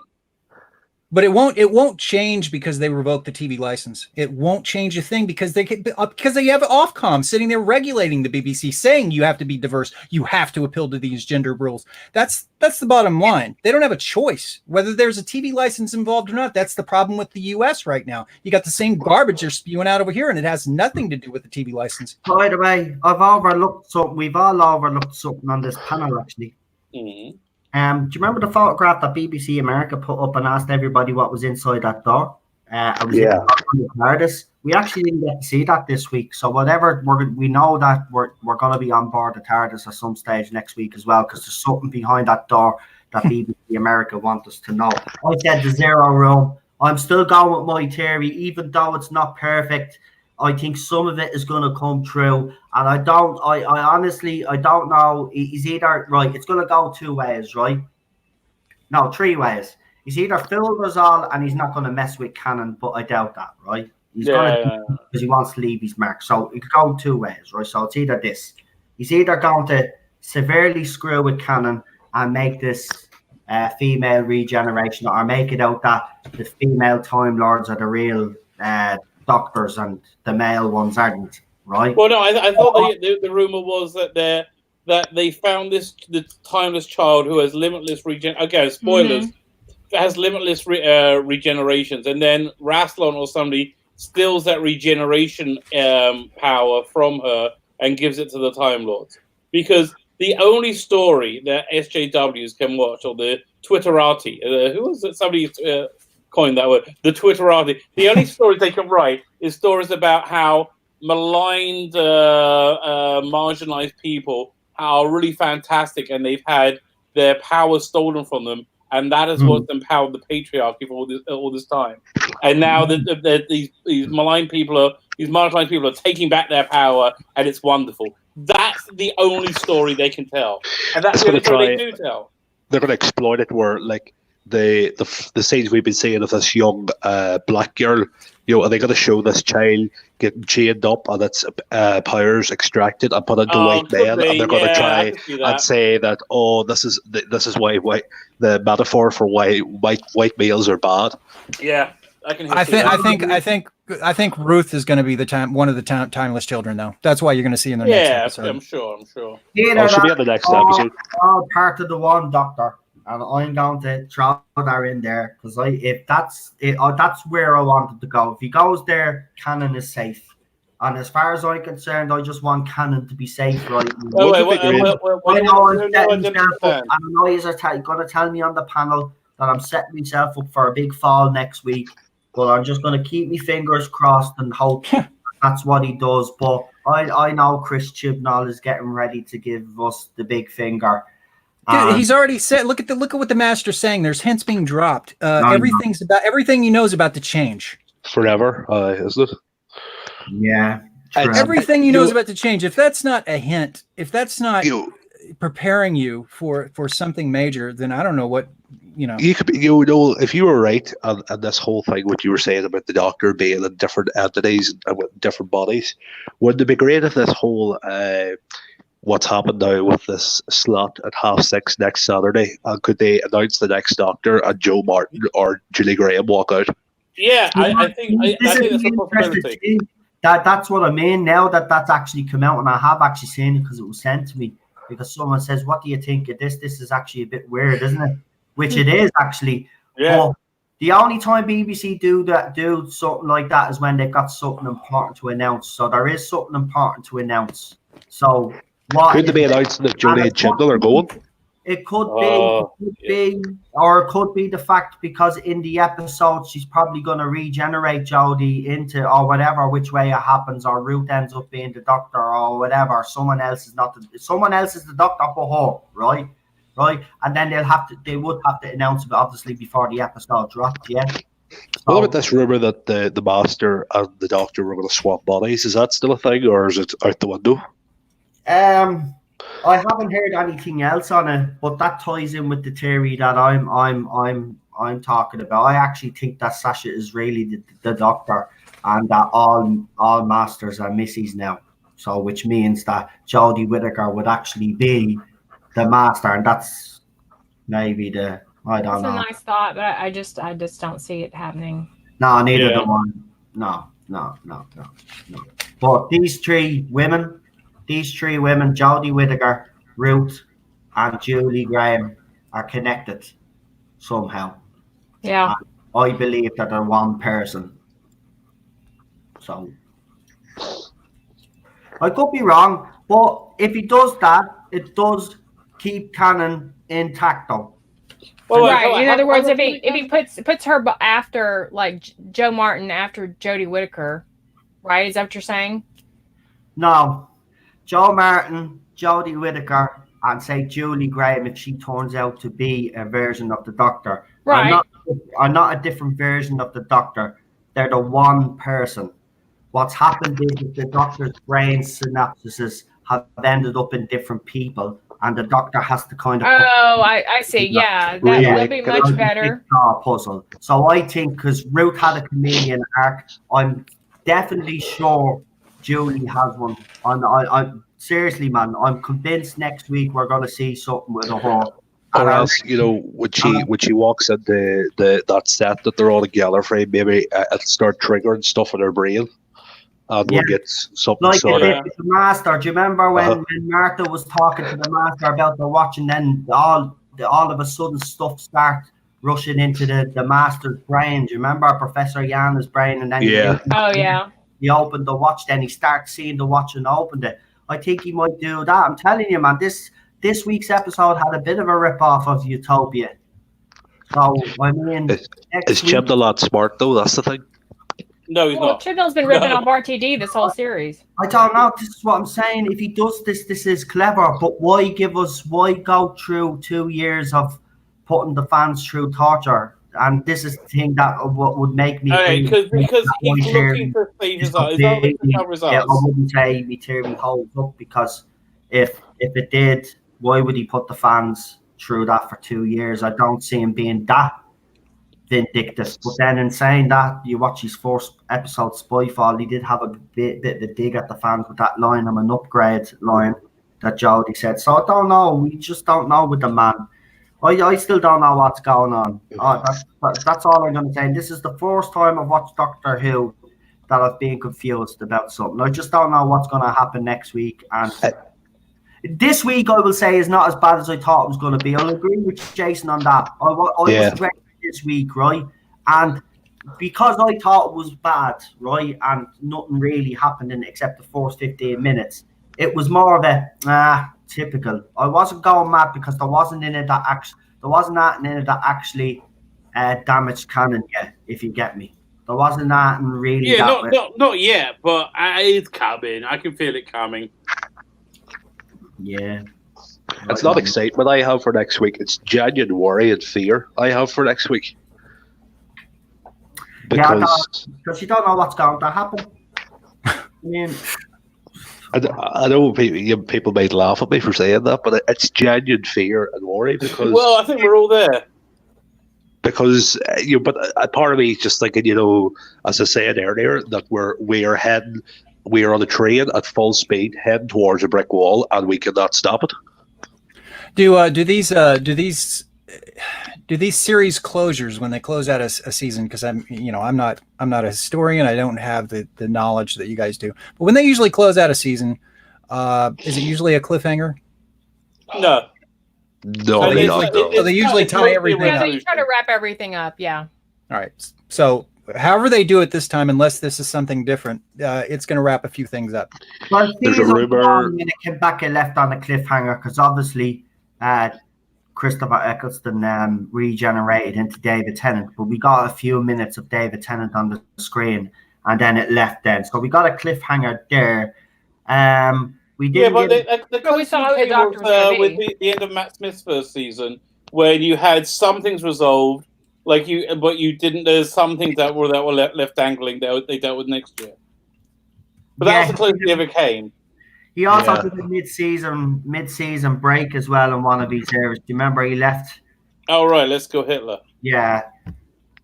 We had the only thing that sort of led into cliffhanger too was the Runaway Bride, where Donna appeared in the TARDIS. Yeah, that was a little one. Yeah, I wouldn't say that's a cliffhanger. That was more of a tease. Because the cliffhanger is like a bit of a shock. Right. A cliffhanger would be one of the only good things that's happened in the Whittaker era is the end of her first episode when they all ended up in space. That was a good cliffhanger. Yeah. And as the rumor going around, that wasn't the rumor way back that Jack's supposed to be in this special that's coming. Captain Jack's supposed to be in this special. Knows? But you never know. You guys were really impressed with his performance, this cameo that he did, and I got to say, I'm not real familiar with Captain Jack, and not being real familiar, I wasn't real impressed with whatever that was. He hasn't lost it. He hasn't lost it. At the time, I thought there was something off about his performance. I was delighted to see him on the screen, but by no way was I impressed by it. The dialogue just didn't seem right, but there was just something. The cameo just looked off from the very. In the way the character I think the character was written, because I was watching some Torchwood last night, and it's totally different. How he was playing that and how that was written is totally different than the past Jack Harkness. He was channeling. It's almost like he was channeling Jodie Whittaker. I think he acted so quirky. He's been more like himself. To be honest with you, I think he was more hammy or something. There was more. He was much more. He had that element in the past, but he kept it in check. Here it's like it was over the top. It was typical Chibnall. Yeah, it was cringy, and that's what I had a problem with it. And it was different because the way he's wrote him in the Fugitive of the Junoon is different to the way he wrote him during Series 2 of Torchwood. Mm-hmm. When he had Series 2 of Torchwood, he had Russell T Davies to rely on. Oh, I suppose Russell T Davies was probably giving him pointers as to what way he wanted him written for each episode. Sure that's what's going on. Was there even one episode that Chibnall wrote by himself of Torchwood? Even one? I've looked this up. Can anyone tell me which episode it was? Cyberwoman? Can you tell me if there was even one episode that he wrote entirely on his own? Because from what I saw, he always had co-writers. I think it was Cyberwoman. No, Cyberwoman. Yeah, and it was horrible. Was that the only one? I'm looking it up right now. In Torchwood, you mean? Torchwood. He wrote Cyberwoman. Yeah, I think that's the only one. No, I think he did a whole series as well. I looked up every series that he wrote that he was involved with. I couldn't find one that there wasn't a co-writer on IMDb. Seriously, including Cyberwoman. Go look it up. Go look up Cyberwoman. Tell me if you see anything that doesn't involve a co-writer. Okay, wait. I'm getting a bunch right now. There was Kiss Kiss Bang Bang. He's down as a single writer. There's Adrift. There's let me think. What series are you looking at? Kiss Kiss Bang Bang season 2. That's Captain Jack's lover comes back. He's another time agent. They have a big fight in the bar. Right, there's Exit Wounds. That was another one of his ones. Well, that was actually good though. Exit Wounds. Yeah, I'm telling you, it's because they had Russell T Davies on top of it. Exit Wounds was actually a decent episode. Yeah, but again, you have Russell T Davies and Julie Gardner as the executive producers. So that's what I mean. You need someone over his shoulder and those two wouldn't have took any crap. Kiss Bang Bang was obviously Russell T Davies. Which episode is it that we're looking at for Cyberwoman? It is Series 2 or Series 1, Episode 4. I think I read Episode 4. Yeah, it was Yanto Jones' girlfriend Lisa, and she was half converted, and it was just fucking stupid because Yanto was working at Torchwood that long, and like it actually made no sense. Actually, thinking about it now, when you think back to that episode, how the fuck did he get our body? How did he get his girlfriend into Torchwood without anybody actually noticing in the first bloody place? And he was only working with them 2 years or something. Probably done at the middle of the night. If you ask Chibnall, that's probably what he'd say to you. That episode's just actually so stupid. By the you way, think? Cyberwoman was Russell T Davies and Chibnall. Wasn't just Chibnall. Oh, Really? right, So right. I thought it was at Chibnall. Wikipedia. Wow. Do you think Torchwood might Well, come back? there's something going Who on. knows? Because everybody has been saying for years that Cyberwoman, all of us have, that I'm pretty sure it was only him, unless they've added it. I don't know. Yeah, Jason, if you say so, I'm not going to. I think he was looking say, on IMDb. I mean, that is ridiculous. Like, he was part of that. Yeah. You know what? Do you If think he was part of that? Actually, do me a favor. Actually, check up 42. That was another episode that was rumored to be rewritten by RTD, and that was a Chris Chibnall script. See if that's co-written with Chris Chibnall, and if RTD is the actual co-writing with him. I don't think that is co-written. What episode is it? 42. Do you remember that episode? Series 3, episode 10? No. 10? 10? Was it? Series 3, episode 10? I think it was episode 8. Maybe it was 8. So on where they're scooping up the sun, and do you remember a bit of it goes into the doctor, David Tennant's doctor. He actually acts great in that season, actually. Board with me. But the one where they're answering questions, remember the typical Chibnall thing where he does a countdown. They need to get to the other side of the ship, but the crew, this is how stupid it was, Jason, right? So the crew one night locked out of their heads, right? Wanted security codes that they only knew, so they came up with questions, right? And the answers while they were locked out of their head. So the whole premise of this was that Martha Jones and this other guy that obviously fancied her, and she kind of had a thing for him as well, were going through the ship, answering these questions. She even rings her mother in the middle of the spaceship to actually ask who had more downloads, Elvis or the Beatles or something like that. It was stupid. It's like one of these scenarios, countdown, the ship is about to bleed and crash into the sun. We got to save the day and all this crap. But it was so bad apparently. It had to be rewritten, but someone is saying there seems like 42 is just chips. Well, if you look at that episode, that was the sign of things to come, because that is a very forgettable actually episode in an RTD series. It's never really mentioned. It's very filler. It's never and he had the great Michelle Collins in it, which is sad because anybody that doesn't know what she was in EastEnders years ago. I think she was in Coronation Street just a while back, but she's a great actress, and that was just a poor episode, just really poor. And it's one of these countdowns. He has a thing for countdowns and stuff, and Chibnall, and no character development. I'm sure we even went. That's what I kind of feel like with this. Like there's I don't know. It just seems like it's gonna ruin canon, but it's also gonna fall flat. If you know what I mean. Like there's not gonna be. Like it won't be very exciting. It just will be just that really you destroyed canon with that, like this mediocre filler episode. That's why I feel like next week is going to be bad in two different ways. Yeah, well, either way, it doesn't matter which way this ends. We're still going to be pissed off. Oh yeah. So because. Yeah, he probably will watch. Knowing him, just to annoy us, he probably will leave it on a cliffhanger and say Doctor Who will return, and then in 18 months when you've forgotten about it and don't care even more. Oh, that's what they're blaming for the decline as well. I tell you, they're very funny people. They are, the BBC. Yeah. They deliberately actually waited that long because they wanted the fandom to die down after all the criticism after Series 11. They think we're stupid, like, oh no, we just were, 18 months because we were filming, but no, ridiculous. They waited because they wanted the fans to calm down. If the ratings are down, explain this. This is what I would say to a BBC executive.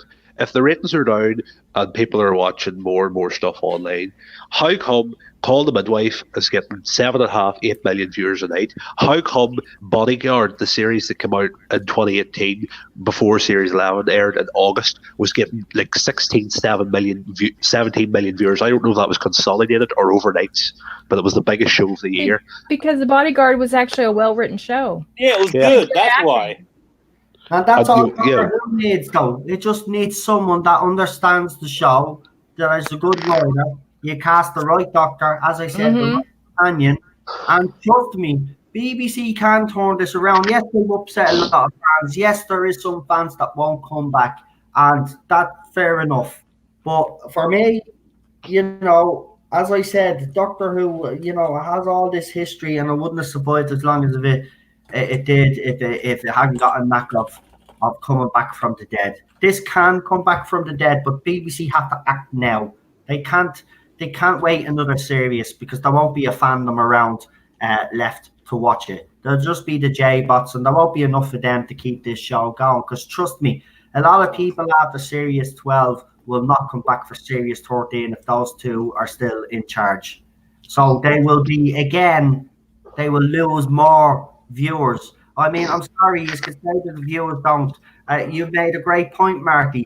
If ratings don't mean anything, well, then explain why there are other shows, even Peaky Blinders. Yeah. You know what I mean? That's another one. When Luther was out as well, that was smashing it in the ratings.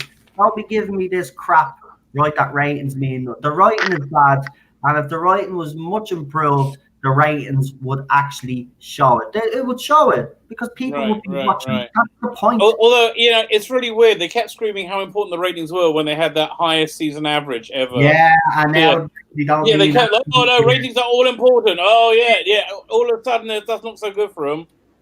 They're like, oh no, ratings. Ratings. Yeah, the ratings mean nothing, and apparently it's rating as low as Series 9 and 10. Again, comparing it to Capaldi, again, you haven't got a leg to stand on. He was on a Saturday night, and they didn't keep him in a permanent time slot. They kept moving him around, and he was actually up against some competition. So again, that whole argument about Peter Capaldi, do you know what? I wish they just re-show this era again.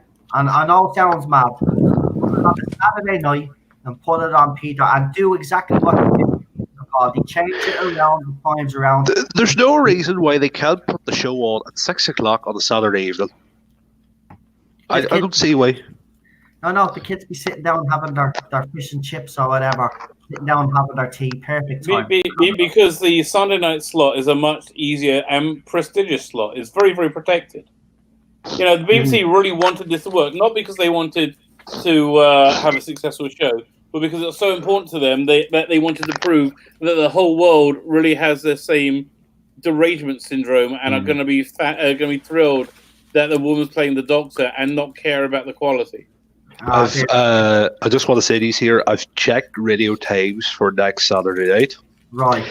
And apparently they're saying Celebrity Mastermind is on at 6 p.m. next Saturday night for half an hour. Right. Right then. So they've just changed the program schedule then. But you never know.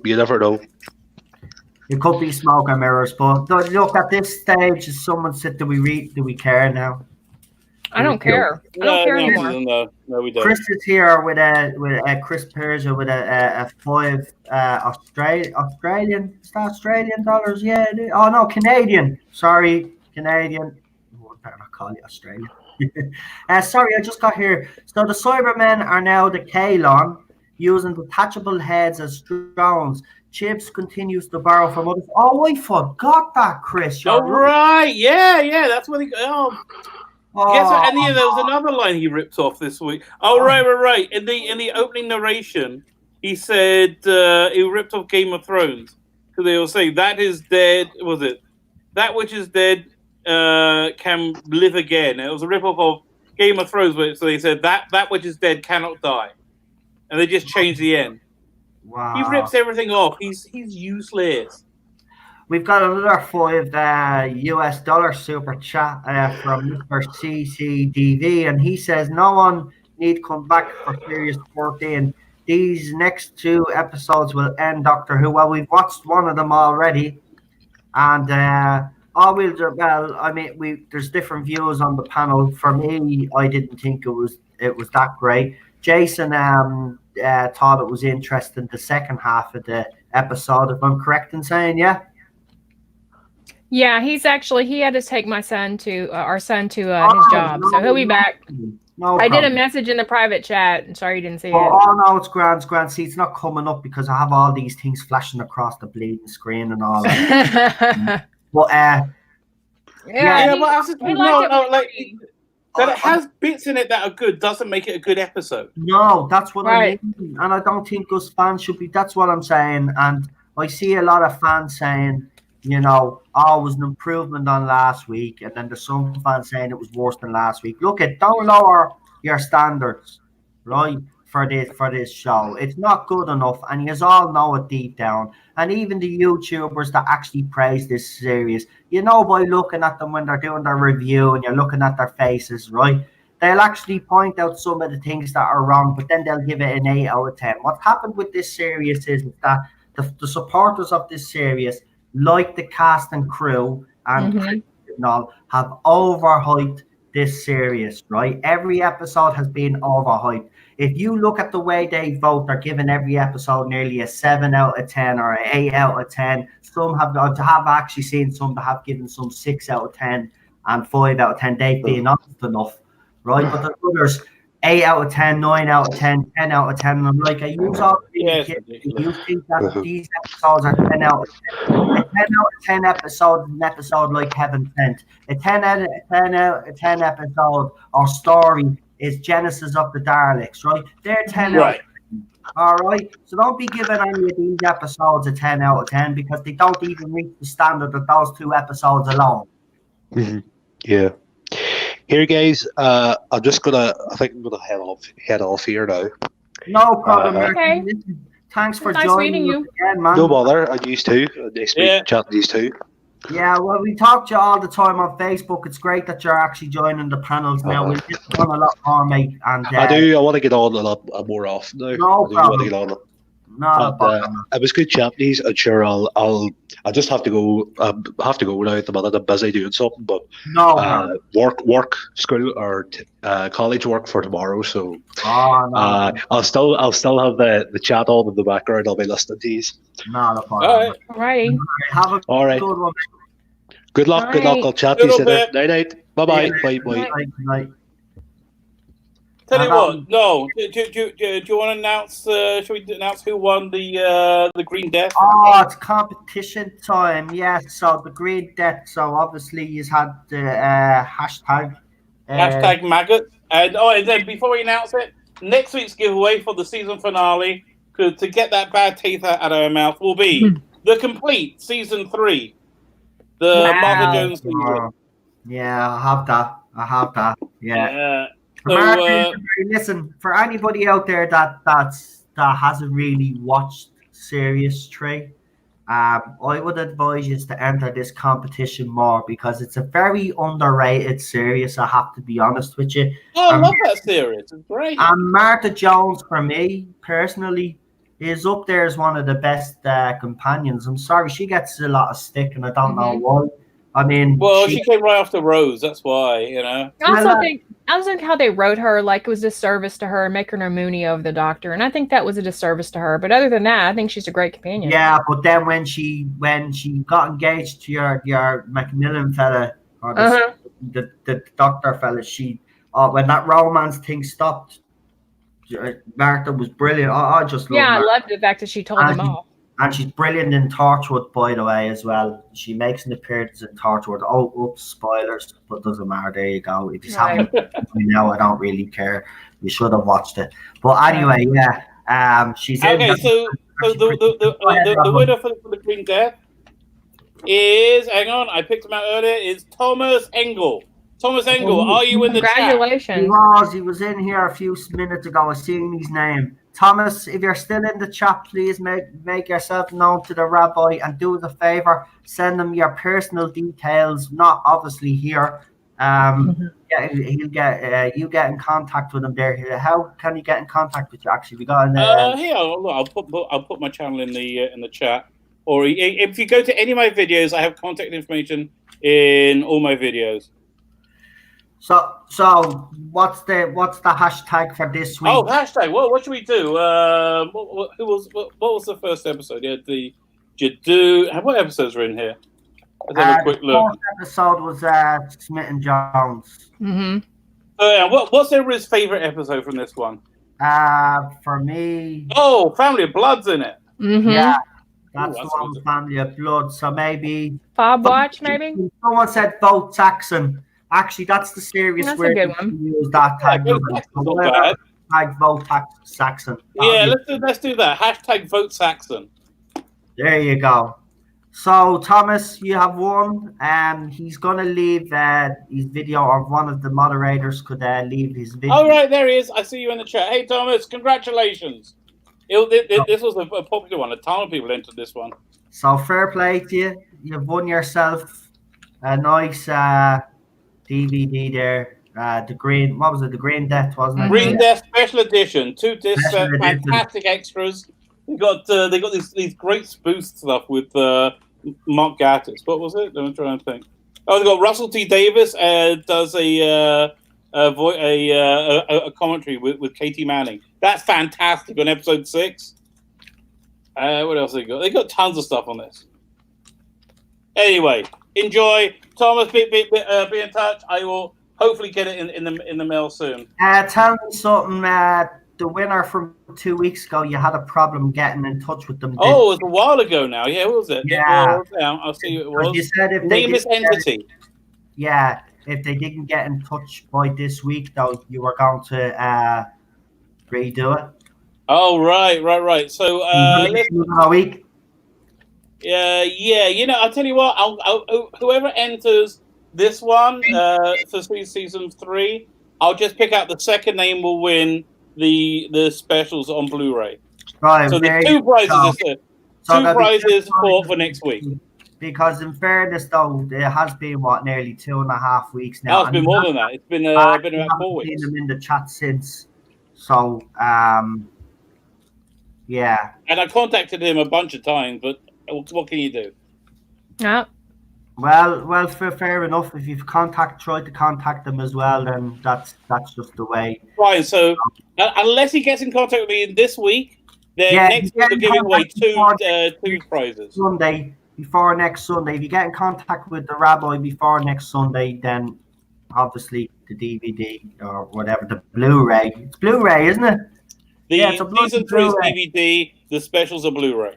Yeah, so it's a Blu-ray. So, you know, good prize. It's a good prize. And don't forget to subscribe to his channel as well, guys. Yeah, that's the only rule for entering. Subscribe to the channel and leave the hashtag. And leave the hashtag. And you know what the hashtag is, don't you? Which is, I got to remember now. Vote Saxon. Thank you. Let me write that down before I forget. Yeah, look, I'll put it up on the screen there, right? So hold on. I'm just going to create a new banner. Hopefully the computer doesn't go gaga now. Hashtag vote Saxon. Yeah. We'll add that banner. Here we go. Where is it? Oh, I'm an idiot. There we go. There you go. Vote Saxon. There you go. All right. So that's to win the prize. Where did the drones go? Why were they not? Where was that question? Why were they not protecting the cyber ships? Good point. I just ask. I don't know at this stage. You know, I'd love to be able to write a personal letter to Chris Chib. Not just a friendly one. Say, listen, what are you trying to do with this series? Like, you know, like a lot of us are here and we're kind of wondering, like, what's the story with, you know? Okay, you know, it would be great if we could get all the YouTubers, we get like all of us, like Nerdrotic, you know, Doomcock, and we're all on with Chris Chibnall. We all get to ask one question: what were you thinking? And then you add it to whatever, like, what were you thinking? Right. Like, wouldn't that be great to find, like, just what were you thinking? What were you thinking, panel? What were you thinking? No, I'd have more respect for Chris Chibnall if he actually engaged the fans and said I don't mean sit there and take it, but I mean at least have the decency to listen to fans' concerns. And if he obviously wants to answer back some of those concerns, he has that right to do so, obviously, if we question him and challenge him. But the fact that he won't even do that, that shows his arrogance. And I don't like that, because even Stephen Moffat would engage the fans. Even though he'd have a temper tantrum, he'd still engage the fans. This man just doesn't engage the fans at all. He just panders to a small minority of fans, and he doesn't engage the wider fandom, let's just say, to be fair, we'll put it that way. He doesn't address the wider fandom. He just wants to pander to a small minority, just like the BBC. And the BBC have been called out by Ofcom for their biased news reporting. They've also been told they're at risk of losing their young viewers. And I wouldn't be surprised anyway, with this kind of writing, why would anybody stick around? At the end of the day, whether BBC like it or not, I know you want to reach a larger audience with Doctor Who, and I can understand it in that term, but what you should be doing right now is you should be trying to repair the relationship with the long-term fans and forget about the new fans right now. At the end of the day, if you write a decent sci-fi series, you will attract new fans.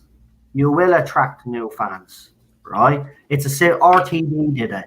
He proved if you write something decent enough, you will attract both sides. And let's remember, Rose hasn't aged well, and Rose wasn't the greatest episode. But as soon as Christopher Eccleston opened his mouth and we got that speech when he's talking to Rose and he's holding her hand, that was it. Everybody was bought into it. Everybody bought into it. You didn't need to give too many more details away. You just gave the basic details, and that was the newer fans understood who the Doctor was in that one little scene, right? Right. It's because Christopher Eccleston is a great actor, and that's why it matters. That's why casting matters. And I think this is going to be a continual problem with this show until they start casting decent actors in it again.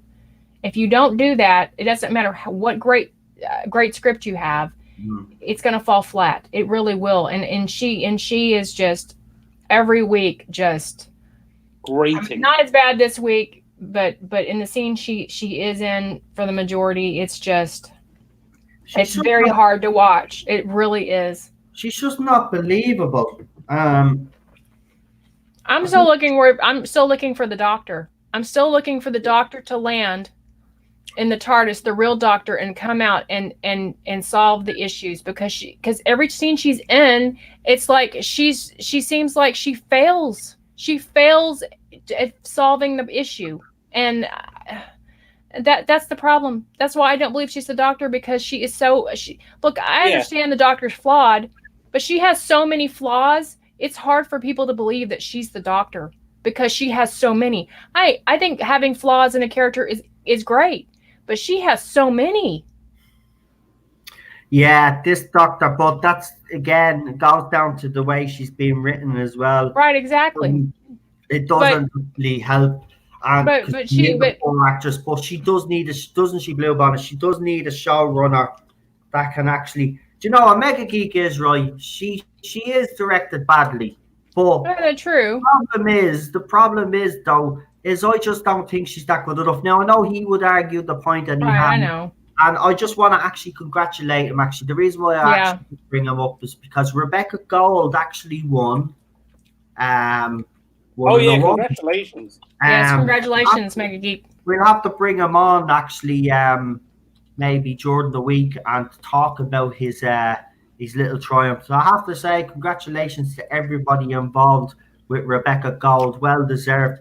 By the way, I just want to give another shout out to Daniel as well. Daniel got the pleasure and the privilege to actually interview the guy behind Rebecca Gold and one of the actors that starred in Rebecca Gold. So if you haven't seen his stream, go and subscribe to his channel. I'm presuming one of the moderators will throw, every time I mention someone's name, they throw it up anyway. So his channel will go up in the live chat there. Go and subscribe to him and watch it, because you know he he really put a lot of effort into this interview, and you can actually see that he did his homework. So, and you know what? I was even saying it to him. His first opening questions were blinders. So I have to say, Daniel, for someone that's never done a full interview and has been on panels, I just want to say you did a really great job, and you should be proud of yourself. And you know what, we're proud of you on this channel. Because someone had a go at me on YouTube saying that you were disappointed that a lot of people didn't support Daniel. And the thing about it is, Daniel does have everybody's support here. Absolutely. The thing about it is, and Daniel knows this himself, and we've went back and watched it because I've left a comment myself, and other people have left comments. We couldn't watch. Some of us couldn't watch it live because it happened to be Valentine's Day. Yeah, it was. Yeah. Some of us that are married, like myself and Bonner and Rabbi, you know, it's Valentine's Day. You can't be doing streams when your other half wants to be dined and romanced. So that's why I didn't. But I certainly caught up with the stream like a lot of other people did. But if you haven't watched it, that's why I'm giving a shout out. Watch it. We'll go and watch it because he did. He put a lot of effort into it. And as I said, Daniel, fair play to you, mate. I'm really proud of you. I knew, man, when you were on these panels here and you were when you were phoning in, what did I tell you? You needed to go and do your own thing. And I'm glad you're doing it. Absolutely wonderful it is. And he's a credit to his generation. It's a pity that a small minority of your generation are twats. That's just a nice way of putting it. Mm-hmm. Oh, we see talking comics with Garminator. I sent you a message. I don't know if you got it. Ballstreck will be joining us. If you'd like to pop in, Garminator, because we said we were going to bring on a couple of revolving guests. We had Marty on. If you would like to join in, I can send you the link.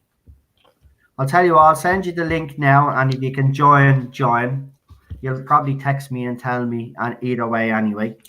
I'm about to go anyway. It's getting late for me. It's like nearly 1 o'clock. It's nearly 1 o'clock for you, is it? Right. So I've got a few more minutes. All right. Let's see now. Oh, I did this again. What's going on with my computer? So I don't know what's going on with this computer lately. What does everybody think the overnights are going to be for this week? I think I'll get a little bump because of last week, but I think the consolidated figures though for this week are going to suffer, because this episode, to me, as I said, it just didn't set me on fire anyway. Maybe it's just, because I'm done with basically Chibnall now. Right. And I just can't get. I think that's really my issue as well. I think I'm done. I think I've been done for a while. I think I've been done since series 11, but I'm being honest, I was done after series 11. I wasn't gonna originally do this, but I'm glad I did because I got to see how bad. I know it's kind of at the breaking me a little bit, but I had to see this because I didn't want to years later, because you don't want anybody to come at you and say, well, you're criticizing something you haven't seen. So I'm glad I could say when that accusation is made, well, listen, I have watched it and I don't agree with you. I think we can safely say we've given her a chance. We've given this. Oh, really? Series 2 years? Chance. Yeah. 2 agonizing I think we can years? finally safely say that. I knew that her first episode of series 11, but people didn't understand that. I knew that. After two series. Yeah. The answer I have for me personally is that still after 19 episodes. No, 20 it is. 20 right now. Yeah. So 20 after 20 episodes, is she the Doctor to me? No. Was Christopher Eccleston the Doctor after episode 1 to me? Yes. Was David Tennant? Yes. Was Matt Smith? Yes. Yeah. His first Peter episode was Capaldi? fantastic. Yes. Jodie Whittaker? No. Even when she was up on that crane and she did the kind of Doctor Who speech that they all get, didn't convince me. It was like 15 minutes into the episode. I knew no. Yeah, the incredible thing about Christopher Eccleston when I saw him like before his first episode, like I saw the outfit, the costume, and it wasn't really Doctor Who-y. I was very concerned, and it felt wrong. But then that first instant when he grabs Rose's hand and he says "run," it just took that for him to click in as a Doctor. It was fantastic. Like I said, because he's a good actor, and I think I'd love to see some more of him. I'd love him to do a Big Finish run. Yeah, you and a lot of people. Yeah, I doubt it. I want Capaldi to do a Big Finish, but I think he's so hurt by Doctor Who that it'll be a while. Yeah, probably. But he in the end of the day, he loves Doctor Who. Oh yeah, and he'll end up doing it. He said he just wanted a break from it, and I think with the way it ended with him leaving, I think left a bad taste in his mouth. Well, here I'll give you a laugh about Torchwood. So Torchwood, as you know, has been an iPlayer. And John Barrowman writes up on the feed, and he goes, you sort of yippee, Torchwood is back. Maybe we can get her back on TV if it gets enough views." And then Russell T comes in and goes, "Yes," and then no, it's not coming back. Yeah, right. Would you really want to come back in this this climate, well, the way things are, on television, and how everything's about an ideology and an agenda? Because I really wouldn't want it to come back like that. RTD is not the RTD of 2005 either. Yeah, that's what I'm saying. Yeah, he's kind of gone a bit himself. So that is a bloody awesome intro. Oh, thank you very much. I can't take credit for it. Actually, I got criticized for that as well. Why? I just think people just want to just pick out art. And someone said to me, the same person that gave out to me about Daniel, actually says to me, and by the way, you should make your own intros, they're more rewarding. I think I've said this from day one. I'm not computer savvy like the younger generation, because you basically came out of these parents' wombs with tablets and mobile phones in your hands. There was a time where there was no mobile phones when I was growing up, or computers. So when it comes to computers, I don't know. If I could make my own intros, trust me, I do try my best. But if you've seen my old intros, they're pretty poor. So, Pastor Salah wanted to do something for the channel. You wanted to do the intros. I wasn't going to stop someone that wants to do something good for the channel. If I could do it myself, I would. But I can't. And I might give it a go sometime. But I can guarantee it'll be nothing like what has been produced. Right? I like what Pastor Salah. No, it's a great intro. I love your one. What's that? It's a great intro. Oh, yeah, it is. Yeah, I don't make my intros either. It's like, I don't have time, and I don't have the knowledge to be able to make those, and I don't really care if people don't. I know they just pick on that and just starting to kind of like say, oh yeah, I don't know. They just like relax, All right, Carminator is he's listening to us, but he's up for work. He's up at 5 a.m. in the morning. No problem, mate. We will talk to you soon. Ballstreck said he's going to join us now in a few minutes. So he said he'll be here very shortly. So we'll wait for him. But I see there's a few new. The Cockmeister is here. Do you know, every time you're there. We don't even want to be saying it because I'm saying that's rude, but it's funny. Stuart is here as well. David is here, and Ben, and here's Ballstreck. So you all know the Trigger Train was back. I don't know if you've seen his Woke Batman video, but if you haven't, go and check it out. It was brilliant. It was brilliant. Even the start. I haven't even. It was like he hasn't watched the other episodes, but he doesn't need to, and he's bleeding right. Like it's that stupid. Hello, Ballstreck. Hey. Hold on. Are we in? Uh-oh. You knocked him off.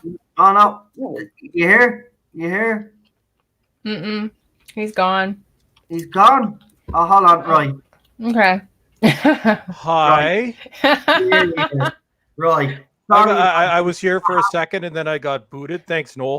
What happened was when I have too many people on for some weird reason because the computer is slow. It's slow on my screen here, but when I actually put it on my phone, it comes up. So I didn't realize I actually knocked it off. I'm sorry. Forgive me.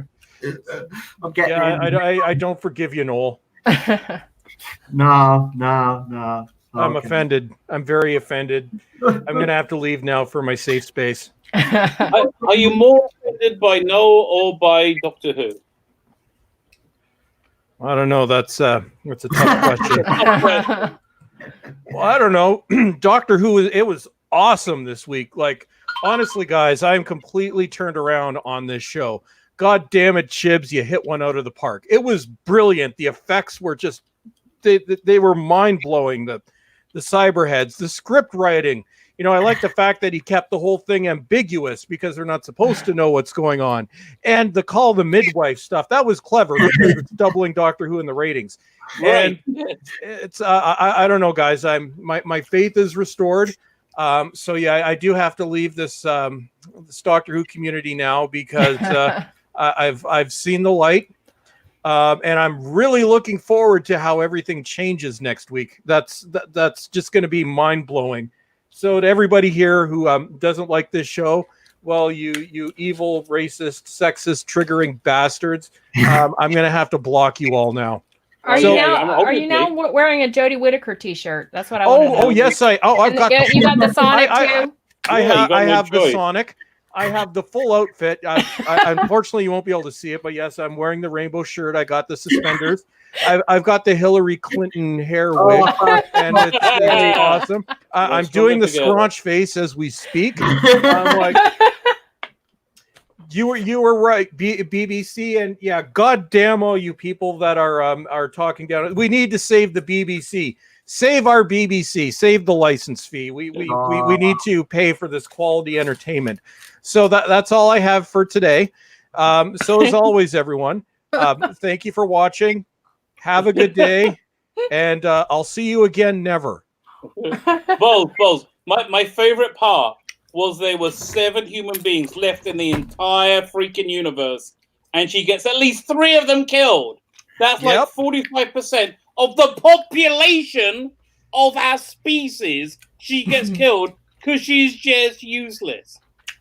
What did but you at think? least she mentioned she's useless, or she has her companions in danger. Oh yeah, and they called the 7 humans refugees because that was subtle. Because it shows you it could be you.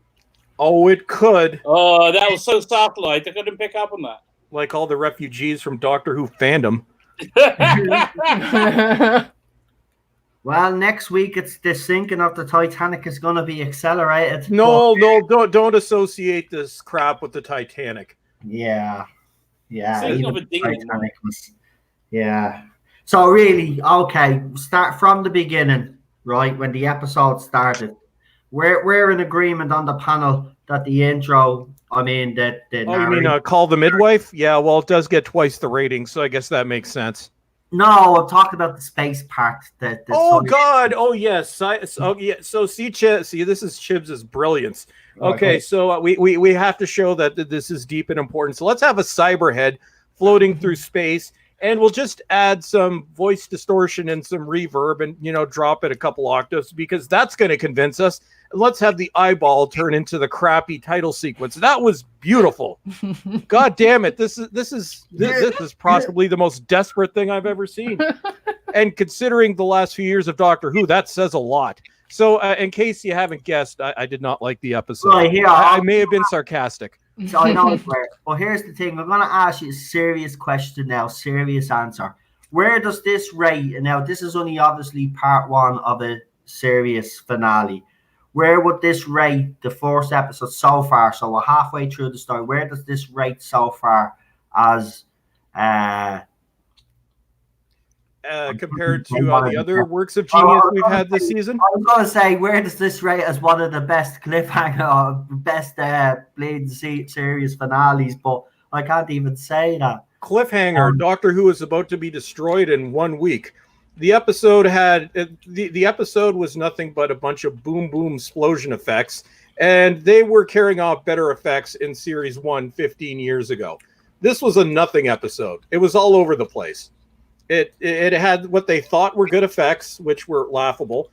I actually laughed out loud when I saw the cyber drone heads. So we all did. That was the dumbest thing ever. Yeah. I don't even know how to rate these episodes. Every single one of them, they're bad. They're bad in different ways. But it's hard to rank them from best to worst this series. It's just you have a mixture of boring and woke nightmare, and sometimes a mixture of the two of them. Or in this week, you have a bunch of crappy effects with nothing really happening. And then at the end, I'm like, "Yep." So this is the funeral dirge for Doctor Who next week. So that's just awesome. And of course, there's no validity to Noel's claims because the BBC blocked you, and they do that just to anybody. So I think we all know where this is going. Mm-hmm. I tell Down you the one toilet. thing. Someone's saying, "What do you reckon?" Utopia revisited. I had a bit of a Utopia vibe to it. The whole season's been a shake and bake of everything before, and it's been very unsatisfactory. And did you notice there wasn't actually that much of the Doctor in this episode? Thank God. Oh my God, that was the best part. That's the best part, man. When she wasn't in it, she's just bad. But I mean, I didn't think this was amazing. I thought the first 15 minutes were okay. We got a bit of space. Those cyber drones' heads were ridiculous. I agree with you. They were real shiny. That CGI did look ridiculous.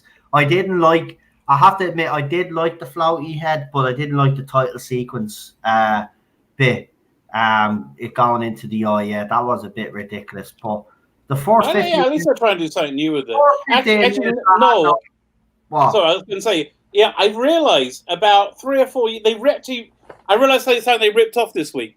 About 3 or 4 years ago, I did a comic strip. I just sent it to you, about the Ice Warriors. They're like single-page strips. Literally, that scene with the Cyberhead and the wreckage was taken right from my comic strip. Oh my God! Go look at your Twitter. Yeah. Have I got your permission to put these up on the screen? Sure, of course. Go. You can look at my web. Yeah. Okay. It's by a guy called Stefano Cardicelli. And while Noel is doing that, I was just looking at Twitter. I got a response. This is actually probably one of the best quotes or analysis pieces I've seen on this episode. So it goes, and I think Brendan was a metaphor for the show. Kid grows up, gets a lot of respect, but then grows old and gets retconned. Yeah. Yes, that's so true. Yeah. Well, he's also a white male, so yes, that evil white male. We got to retcon the patriarchy. Exactly. So, so I will congratulate my follower James Crossley for that analysis. So, thank you, James. That was brilliant. Okay, we will be. Right, here we go. I think I have this now. Sorry for the delay, folks, but my old computer is a bit slow because I'm an idiot. I should have got a new one, but it didn't. Yeah, what did you think? The fact that it was in Ireland, but they didn't actually mention that it was in Ireland. Yeah, they won't even acknowledge me country, the English race. Well, you're a country. They want you to. You have a lot of white people in your country. White men. You still hate the Irish, though, BBC, don't you? Oh, yes. Some things never grow old.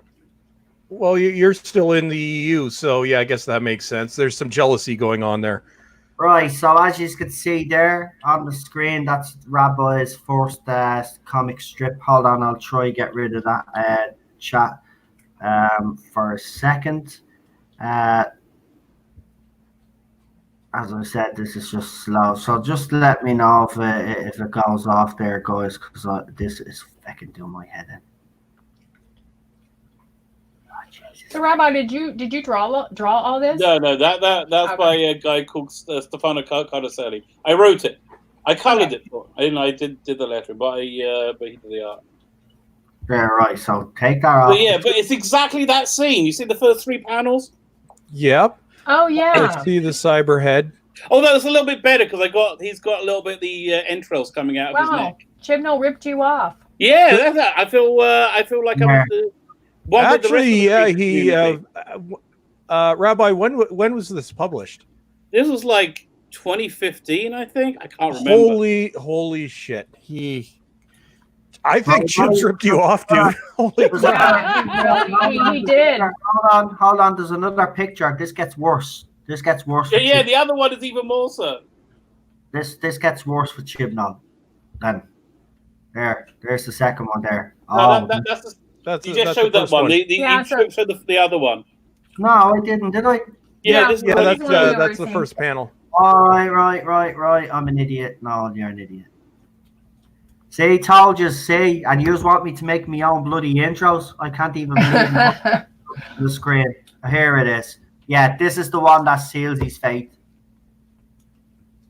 And it looks a bit like a timeless child as well. Ooh, look at this here. Damn. There's the ship. Right, exactly. It's exactly the sequence. There's the Cyberman head. Look, it's nearly identical. Jesus, man. Oh my God, it is an Rabbi. I'm not messing. Look at that. That's we'll know for sure, Noel, if this live stream gets blocked. Mm-hmm. Oh yeah, actually, yeah, and then So Chibnall doesn't have an original idea in his head. Yeah, I put the link to it in the chat. There you go. Yeah, do that. Oh, wow. So how does it feel? Well, Congratulations, okay. you are an unofficial shadow author on Doctor Who Series 12. How do you feel, my friend? The shame is unbearable. Yeah. Yes, and we have the honor of having him on this channel. Brilliant. Yeah, I need to be shamed throughout town now for being involved in season 12. Well, no, because I'm sure your comic strip is way, way, way better than anything. Well, I would like to think so. Oh, I'm sure. I'm pretty sure. So. Well, I tell you, I bet you if you were to publicize that, I'd say Doctor Who fans would actually lap that up, because the comics that they're getting now all have Jodie Whittaker's face on them, and God, they're agonizing. And everything else has that logo.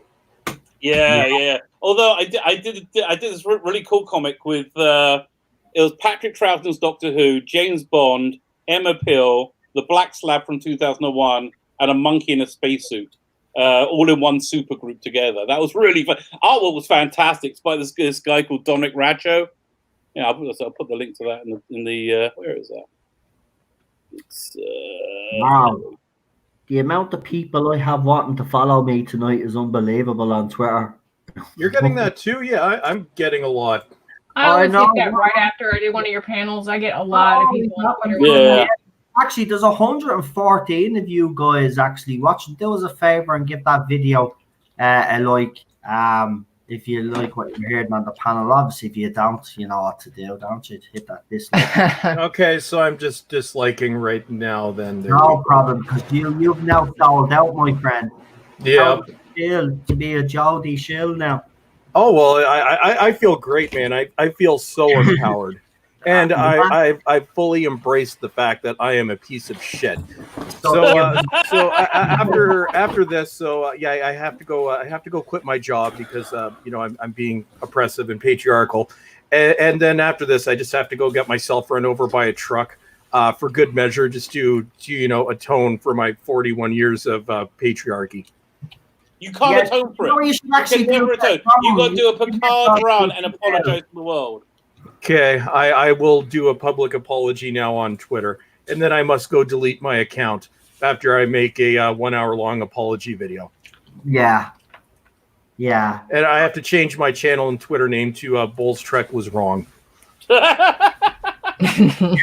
Exactly. Yeah. And you should. I think we all should. I think if Shane does all Bull's Trek, I think you have opened their eyes tonight. We were wrong. BBC were right all along. Let's all troll Bull's Trek on Twitter, says David. I'm like, well, that's already been happening today. But if you want to join them, it is a party. Somebody even claimed this morning that they got my Twitter taken down. That was my high point. Yeah, because I sent you the message because I thought you were. I was like, what? No. And then I was like, how could that and then I was looking at the account and then I said, nah, that he wouldn't have that sort of power. Threatening, and didn't he delete the tweet or something because someone had screenshot and sent it to me? That's how I got it. Like, he may have deleted it, but it's enshrined in a screen cap on my channel. So, congratulations, my friend. Yeah. He wants to get everybody else taken down too. The other pigs. That's what he called you. Ian. He said he was going to go after Ian, Eddie Escaro, Ballstreck, and Neurotic. And we're going to get the rest of the pigs that have a problem with this, with Doctor Who. What did Ian do? I'm like, yes, the rest of us have. Ian is one of the nicest people. Yeah, I'm like, I can see me, Gary, and Eddie. We do tend to rouse others, but you know what I mean. Oh, you weren't. No, you weren't good enough to be mentioned in this one, Noel. Yeah, you're not in there. I feel a little left out, you know. I mean, I'm not doing my job unless I'm wrong with something. So I need to work harder at that. If you're not upsetting one of them, you're not doing your job. Well, I did have my own little Twitter battle today. Just, you know, I won't mention any names, but some people should just. Oh yeah. Yeah, we all got tagged in it, and I believe everybody in unison said, "Please remove us from this." Crap. And the thing about it is, and I don't even, you know, I'm apologizing because, like, you know, I'm sorry that people have been roped into this. I mean, at the end of the day, I blocked them, but then when he started for 3 days like he was doing, I said, feck out, I'm going to unblock him. And I actually tweeted him directly, but he decided that he didn't want to actually reply to me directly. Instead, he just retweet me tweets to try and expose me somehow. Apparently, I'm a sellout, and apparently BBC have paid me off somehow. BBC paid you off? Really? Yeah. Now I know the mismanagement there is pretty bad right now. But deny all he wants, but I do screenshots too, just like you, mate. I don't put little stupid boxes around them. I just put them up. But the thing about it is, he says, how much does BBC pay me? What, the track says no? This is the point that I tried to make, and this is why his argument falls down. As I said, you were gone missing for 3 months, and if you were around for 3 months, and if you're around actually for the long haul, you will see that I'm actually not fake. I actually do come down hard on this era, but it's none of your business how I do it. And I don't know, to me, it seems like you're butthurt. You've come back and you just want everything to be the way it was. And it's changed. The fandom has changed. Things have changed since you left. People turned against other people. And actually, Ballstreck was actually one of the YouTubers that was actually attacked by one of these. So the person that you're picking up for, his little new friend, decided to attack Ballstreck. And then he decided then to write up stupid tweets then a couple of weeks ago about why he wasn't going to support Ballstreck anymore. So you really need to go and get all your facts straight before you come out. And you're coming out with these little threats and you're saying you're going to give me a few weeks to get myself sorted and to come to me senses. Listen, whatever you have on me or you think you have on me, I don't care. Put it up all over Twitter, right? I will deal with it, whatever you have, right? Do you think I care? I don't care at this stage, right? So instead of making little idle threats, I want you to put that information up on Twitter. I don't care. Let everybody see it. I will deal with whatever comes out after that, all right? I don't care, right? So stop with your threats. You either show your evidence or you shut the fuck up. It's as simple as that.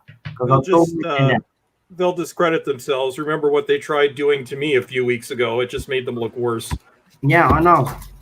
It's ridiculous. All we do is, I'm not against anybody's campaign. If you want to do it the way you want to do it, you do it that way. I've been told that the way we're doing it is the way that the BBC will even take notice, right? As I said, things changed while you were away, and if you were here, you would see what went on. Those things that I pointed out, you would have seen all that, and you wouldn't be coming out with your stupid statement saying I stabbed people in the back. I didn't stab nobody in the back, right?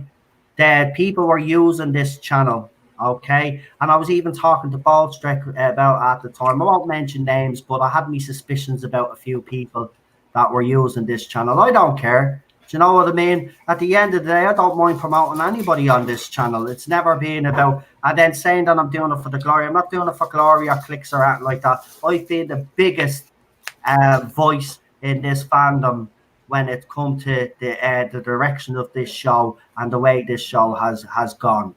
And that's nobody can, everybody will agree with me on that, I think, here on this panel. Right? Yep.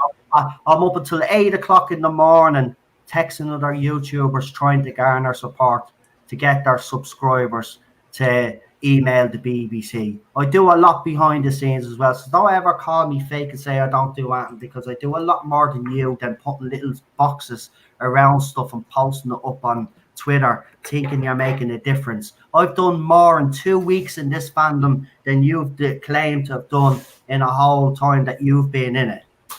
Right, and that's the facts, and I think you're butthurt over that because you know that, and you're trying to attack me and you're trying to discredit me. But I don't care what you have, right? Whatever you have, put it on for the whole world to see. If not, as I said, shut up. Right, I'm done now giving out to him, and he's getting no more airtime on my channel either now. That's it, done. I've said what I've had to say. If you've got your evidence, put it there, and I'll deal with it when the time comes. Right. Let's get back to this shit show tonight anyway. Where would you rate it? Where can you even give this a rating tonight? Yeah, this is quite easy. Let me think. This one isn't even in the minus numbers for me. This one I think I'll give it like a 2 out of 10, which is quite high for the Whittaker era. Yeah, it wasn't. I mean, she wasn't in it much, which was good. I liked the Cyberman voices. It didn't blow up canon yet. You know, I can't give it a bad grade for like what I think it's about to do. It's like future crime. You know, they got to do the crime for me to be able to like condemn it. It was I think that's I think 2 out of 10. Right, Blue Bonnet. Yeah, that's what I gave it on IMDb, 2 out of 10. Because, like I said, I agree with Rabbi. It's hard to say, because you haven't seen all of it yet. But yeah, it was a hodgepodge of crap. But it was definitely didn't deserve a minus. It could have been better, lots better. But she wasn't in it as much. So yeah. I will give it a 1 out of 10 for effort, because this is Chibs trying desperately to do something good. And watching him fall flat on his ass. This is the best Chibs can do. You can see it. He is desperately trying to make something that isn't crap. And he disguised it with a bunch of boom, boom, explosion effects and the lack of a plot. So I will give it, 1. So there you go, Chibs. This is the best you can do. Ballstreck is actually given a positive action. Oh, no, it's for effort. I'm like, well, Chibs, I will admit you tried for actual accomplishment. You're just giving it for the effort. Oh yeah, the F. Oh no, it was a complete fail, which and it failed spectacularly. I can't frickin' talk again. It failed wonderfully, but Chibs was trying to do. He thought he was doing something epic. He probably thinks it's something epic. So for the hilarity of it, I will give it a 1.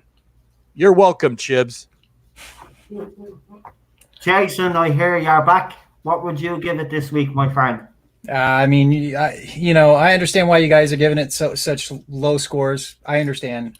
Because I'm not, a Doctor Who, whatever, because I'm not an avid follower, and I'm just strictly basing my rating on other episodes. So I'm comparing it strictly to the other episodes that I've seen, which have just been god awful. So I'll give this, compared to those, I'll give it a 5. I'll give it a 4 or 5. That doesn't mean that I think Jodie Whittaker deserves a 5. Now let's not get crazy with it. But I'm just saying, because she was barely in the episode. As far as Well, maybe, yeah, it helps that she wasn't in the episode much, so that elevates anything. She was far more than I care to, you know. Well, yes, 2 seconds is enough for me. No, she was in it. I mean, just seeing her do her stupid ass that old wonky walk that she does, that wonky. We call the running like a duck. Running the like duck walk. It's that clown run that she anyway. So we got to see that, and we got to see a few, you know, scrunchy faces in there. Obviously, well, there was one or two. Anyway, so because I was, I'm really curious to see what happens with the next episode. In my, you know, I was entertained to a degree. I'll give it a 5. Actually, I once played in a band called Duck Walk, so maybe this is a tribute to me. Thanks, Jody. Right, my rating. Okay, this is easy. Actually, it's not as easy as I thought it was going to be. Hold on. Right, I do like the scenes with Graham. Let me see, where else did I like? I'm trying very hard here. I really am. I just think I'm gone so far now that I don't care what he puts out on screen. The thing that keeps popping into my head is that's stupid when the spaceship is out of control and slides through that slot just perfectly. That's what's annoying me. I'm sorry, I have to give this a minus. Rating. Here comes Debbie Downer. Oh. I'm sorry, I've got to be fair. I'll give it a minus. Do you know why I don't really criticize that particular, I guess that particular scene all that much? Because in the grand scheme of things, in the Doctor Who universe, I have to say, based on the classic episodes that I've seen, the Doctor is one of the luckiest entities in the universe, because every time he gets into a pinch, he escapes by the narrowest of margins. Pertwee tied up in what was that episode? The Daemons. Tied up in the all of them. Tied up in the Daemons. They were about to set him ablaze. Oh yeah, on the maypole. And he just, by the skin, right then and there could have been barbecue. Didn't happen. I can just think of multiple instances where the Doctor has, by the skin of his teeth and the stroke of luck, managed to escape. And it was just time after time. So that whole going through the slot like a like a puck in a hockey game, it was a little ridiculous, but that doesn't really. It is. What I found more ridiculous than that, though, is the idea that they're going to get out of their ship with the airlock still open that they just went through, and they're going to be breathing oxygen. That's a little. We spoke about that. Yeah, that's a little harder for me to swallow. But although in comparing it to Classic Who, because the sonic screwdriver is now the everything device. At least in the 80s, John Nathan Turner literally destroyed it in Peter Davison's first story, and it wasn't seen again until the late 80s. So at least sometimes they tried to make it a little more complex. Actually, you want to know something really disturbing about the JNT Peter Davison era? I've been listening to Big Finish. They've been doing stuff set in the E-Space trilogy. So I watched State of Decay. It was so it's a season 18 story. Is it? No, season 18 story. It's set in that era, which is the second story which had Adric in it. And I've never really understood, when I was watching it at the time, never really understood what the deal was. What were they thinking when they brought an Adric?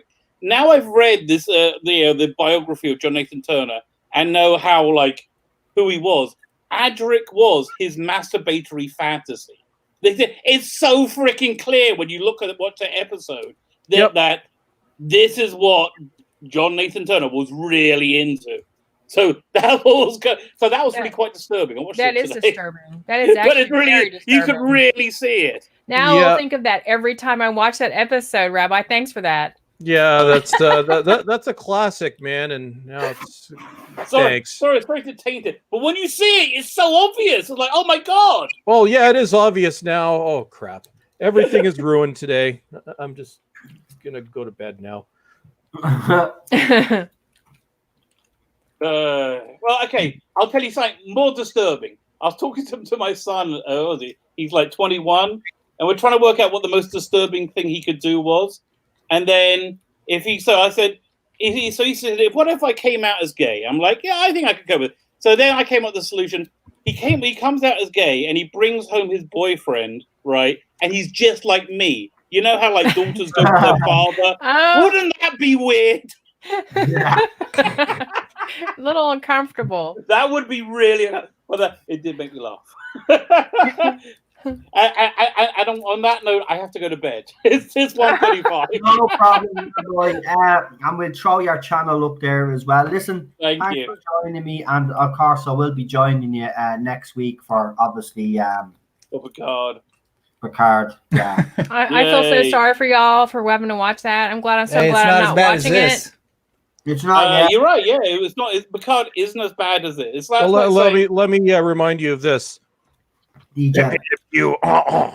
There. I am evil.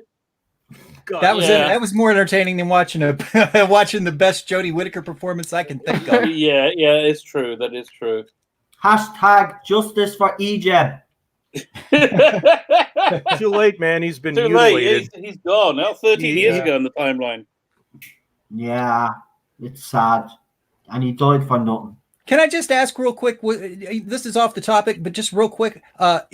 Was there a reason why he died other than they just pulled his eye out? Was that ever explained? I didn't really understand. No, they just pulled his eye out painfully. Yeah, well, no. Apparently, they had been ripping out his board parts as part of the Star Trek Become Saw. So yeah, apparently he had been completely mutilated. Okay, because I didn't see any other mutilation. I mean, it looked like he'd had his clothes torn a little bit. Well, I think if you look around in the scene, you can see board parts all over. They could have just beamed them out. They actually did that in Voyager. They could have beamed out the implants, but no, that would mean they didn't have to. Okay, fine. I can't go down the rabbit hole. I have to go to bed. Okay. Good night, everybody. Thank you for having me. See you guys next week. Good night, my friend. Night. We'll finish up shortly anyway ourselves, because I say everybody wants to go to bed or do whatever or get this horrible episode out of their system. I gotta go watch something else. I have to do that before I go to bed. I can't go to bed with this in my brain. You need to watch Tomb of the Cybermen. That's what I'm doing tonight. Good Cyberman story. Yeah, that's a great episode. It's an episode I fell in love with Troughton. Yep. And I remember way back in 92 when they finally discovered that episode, I think in a monastery or something. And when we first got to see it on PBS, and it was beaten to hell. The prints were in awful shape. But I'm like, my God, I'm watching Tomb of the Cyberman. This is awesome. You didn't care because it's, you know. You know, this is one time when I'm really glad I'm not an avid Doctor Who watcher, because I'm not biting my nails thinking like, what the hell is he going to do with the next episode? I'm sitting over here genuinely curious, like, how's he going to tie up the loose ends? But I'm not looking at it from the angle of like, oh shit, this is. I would actually like to be you right now. Yeah, because I mean, I'm not freaking out over it. I'm just thinking like, I'm curious to see like, well, how is this going to work? The Cybermen, they're going to invade Gallifrey through the boundary. And what's the Master going to do? Obviously, he's going to drug her up and do something to her that's going to be painful. That's what I get from the trailer. Oh, I hope it's painful. Well, that's what he said. You said he said that. I didn't actually watch the trailer, so you told me that. Oh, yeah. Oh, yeah. I did tell you that. Yeah. Like you said, this is going to be painful. Maybe he doesn't mean physically. I don't know. Oh, I hope it's physical. Oh, my God. Well, I'm just looking forward to 2 weeks from now, when I can cover anything that isn't Doctor Who. Honestly, I was so happy doing a Woke Batman video this week. I'm like, at least I'm concentrating on something else. Yeah. So a little over a week left, and then no more Doctor Who for a while. Give me anything else. I don't care. I'll cover anything. Well, you could always, at this point, just abandon ship and just decide not to cover that remaining episode. We're almost done now. I'm covering it. It may not do my blood pressure any wonders, but yeah, I'm covering this to the end. We have to. We came this far. I want to see what that prick is going to do. Well, see, now that kind of attitude is going to get you nowhere. You got to come at this thing with a little curiosity and not be so aggressive with it, you know. Yeah, I know. I can tell my comments going over like a lead balloon. No, I mean, you do have a point. No, you are right. You do have a point, but it's very hard. Of course. Well, I guess if I was invested in it as much as you and some of the others, yeah, it would be extremely hard to watch. He has to hear me gripe. That's probably what it is. Well, I hear everybody gripe. It's like I try to be objective, but genuinely, there's nothing that I like in this era. If you watch my my first video for The Woman Who Fell to Earth back in 2018, I was fully willing to give it a chance at that point. Actually, he sold out. He did. He fucking loved that episode. I didn't love it. I said it was a change. But he did. He got a positive review. He actually said, well, maybe she's a bit weird. And then the second episode happened. Then Rosa happened. Yeah. Then Arachnids in the UK happened. And then people suddenly liked me. You know, but let me just... Arachnids was the one that broke you, wasn't it? No, it was Rosa, but Arachnids is considered the one that broke the fandom. No. I think Rosa broke I think that's Rosa's mine too. I think that one just I was so angry after watching that. So after watching this entire season, practically just one more to go, but after watching this entire season, because I only caught in on the first and a little bit of the second episode from season 11, so I'm really not well versed in season 11 at all. I just know Toothface, Tim Shaw.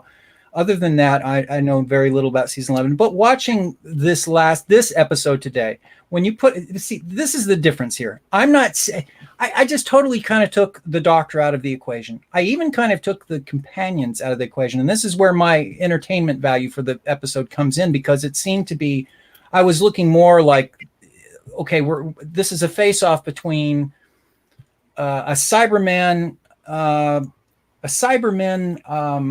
what's the word? Invasion, and curiosity about this boundary and how Gallifrey is being. I mean, I'm sure you guys have some theories about why Gallifrey is being seen in the boundary, and also what the Master's role in this is. So I expect those questions to be loosely or wholly tied up in the final episode. And I actually didn't expect much to be gleaned from this particular episode at all. I got just about as much as I expected, which was relatively not a whole lot of questions answered. So I think for people who are going into it kind of expecting that, geez, you're really going to be sorely disappointed. But I mean, for me, it was just taking the Doctor out of the equation completely is where my curiosity picked up, because I didn't, that's not where the entertainment value lied for me at all. I mean, if there any scene that she's in is, it's horrible. It's not good.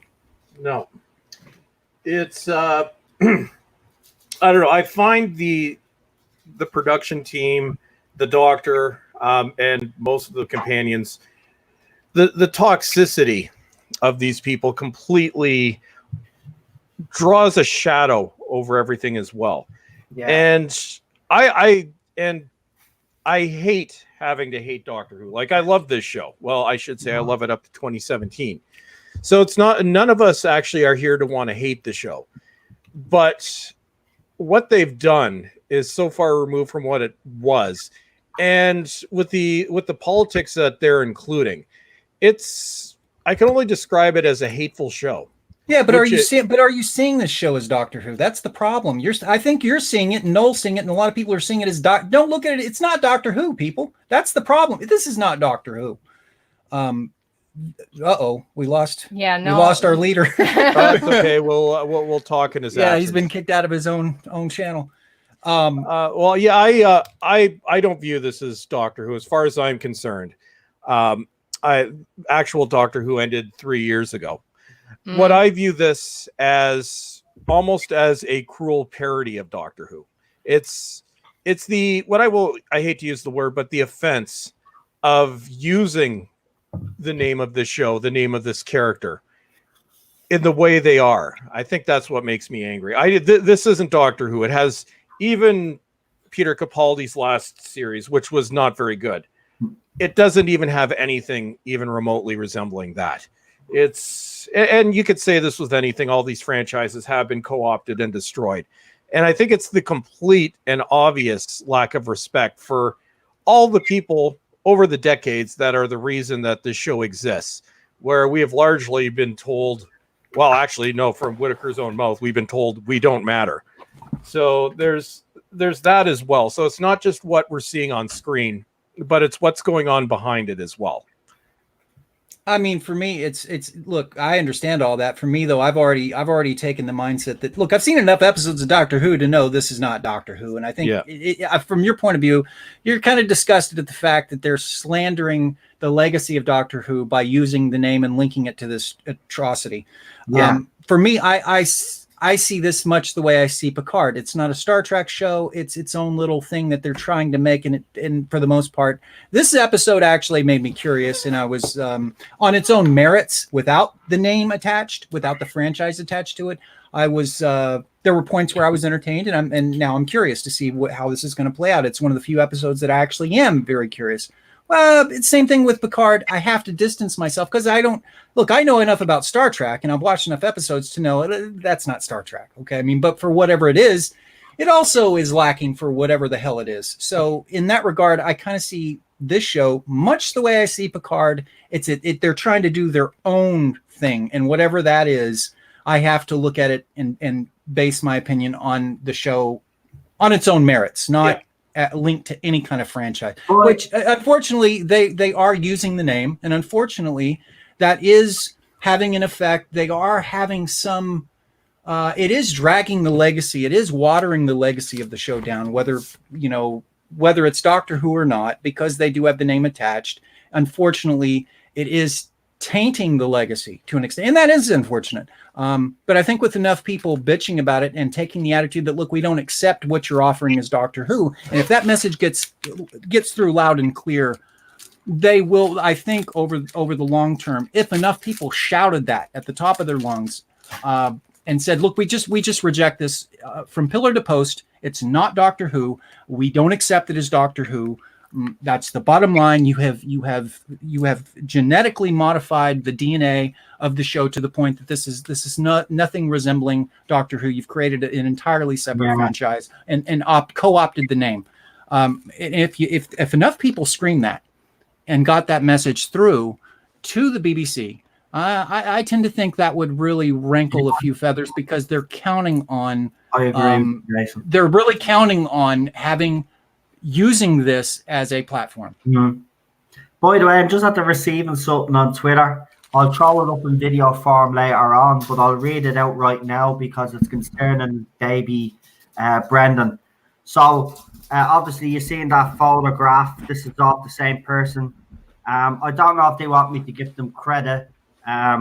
So if you do, obviously tweet me there while I read it out, and I'll give you credit at the end if you want credit. So this is what I've been given. So baby Brendan is the timeless child. Hold on. Baby Brendan is the timeless child. He's an immortal. He's then extracted. Hold on. No credit. Okay, fair enough. He is then extracted from his abilities to allow Gallifreyans to become immortal too. Rassilon/Omega. At the founding Time Lord Society, Rassilon/Omega decide they don't want another immortal like them, so they create the artificial limit, or early Time Lords decide to oppose the limit themselves after realizing immortality is a cure. A side effect of them taking the immortality is their appearance change, not able to fully replicate it and require new bodies in essence. Brendan has his mind wiped and would go into will go into become Ruth, and then again she would be mind wiped and become Hartnell. Ravio is a Time Lord and could be another incarnation of the Doctor, like what I said.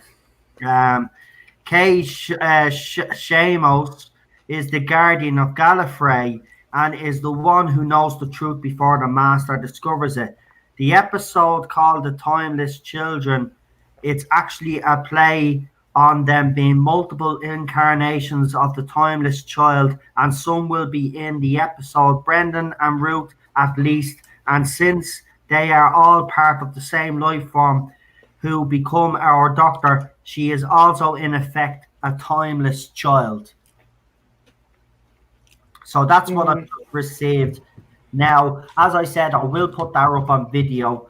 I will put that in video form and throw it up on the channel. Now, if this stream does go down tonight, then yeah, we know for a fact. Then you know for a fact it's happening. What I will then do is, because I'm a smart arse, I have the screenshot there. I'll screenshot it to the likes of Ballstrek, Blue Bonnet, yourself, Jason, and everybody else. And if you want to take the risk of sharing it, getting that information out there, that's up to you yourselves. But that's what I love doing. I love rattling the BBC. We got a £2 super chat. Nicholas Horton says, apparently it's Gallifrey of the past. Okay. So there's another one there. Could be Gallifrey of the past. Brandon could be Rassilon. I think that's another possibility. The timeless child, given something else, if it was a different show, it might have been clever. But again, this is retconning the Doctor. The Doctor did not grow up on Earth. It was canonized and listened that the Doctor grew up on Gallifrey. Mm-hmm. So it's it doesn't. I wouldn't doubt that Chibs would do this, but it doesn't flow with what's come before. Yeah, it is actually interesting though, but we'll have to see. But Baby Brendan is a bit of a mystery. Why they had to make him Irish? That was for you, Noel. Yeah. Yeah.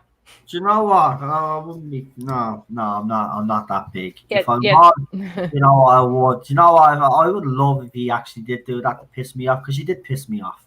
I'll tell you right now, you did piss me off. But you know what you could do now? You can pack your bags, right? Take your P45 along with Jodie Whittaker and your writing team. Go up to Piers Wenger and do the best thing that you can do for this show and resign. Now, is that any way to talk about somebody who's trying to pay homage to you? Jesus. Yeah, God damn it, Noel. It wasn't proper homage, right? If you're going to do Ireland, you put Ireland up on the screen. And oh, by the way, I was actually told, because we've tried to find out who these Irish actors were in the episode. There's a show over here, it's still running today. It's like an Irish version of EastEnders. It's called Fair City. Now, if you watch a few clips of Fair City on YouTube, you will see the acting talent that's there. It's not great. It's not great. It's actually worse than Doctor Who. So I can actually understand why they got these actors in, because they'd be actually cheap. You wouldn't have to pay them a lot. Seriously, they work on Irish television. When they're not working, they're on the dole, because they're part-time kind of actors. They're not full-time actors. So to get a job like Doctor Who, that'd probably be their biggest job. Was it filmed in Ireland? No, I don't know. I don't think it was filmed in Ireland. That's why I don't think we got credit on the screen like every other location. Oh no, it probably was. The Chibs Air BBC just loves spending license fee dollars on going all over the world, so probably was. And if it was, the fact that they didn't actually highlight the fact that you were in Ireland, even though we did know, but all the other locations, they still put the name up. Just goes to show the BBC still hate Ireland anyway, so they always will. Even when they do the weather forecast, they leave out the Ireland or half of Ireland. You just whack Northern Ireland up to just have a thing for the south of Ireland. It's actually ridiculous, Get over it. Put Ireland on the screen. Anyway, still. Oh yeah, have you guys Civil War? No, but we thought it was going to be the Civil War. I'm just glad it wasn't the Civil War, and it was somewhere in the 50s or something. Hey, Noel, I got something here for you. Have you seen the latest cover of Radio Times? I'm going to send that to you on Twitter. Give me a sec. Is it the Bohemian Rhapsody one? Yes. Yeah, I've seen it. Yeah. Do you want me to throw it up on the screen there, actually? Send it to me and I'll throw it up on the screen. Yeah, so... my Chrome just crashed, so, the goddamn Windows. Just give me a sec. No problem. Here, I'll see if I can find it here. I had it up because someone posted it up.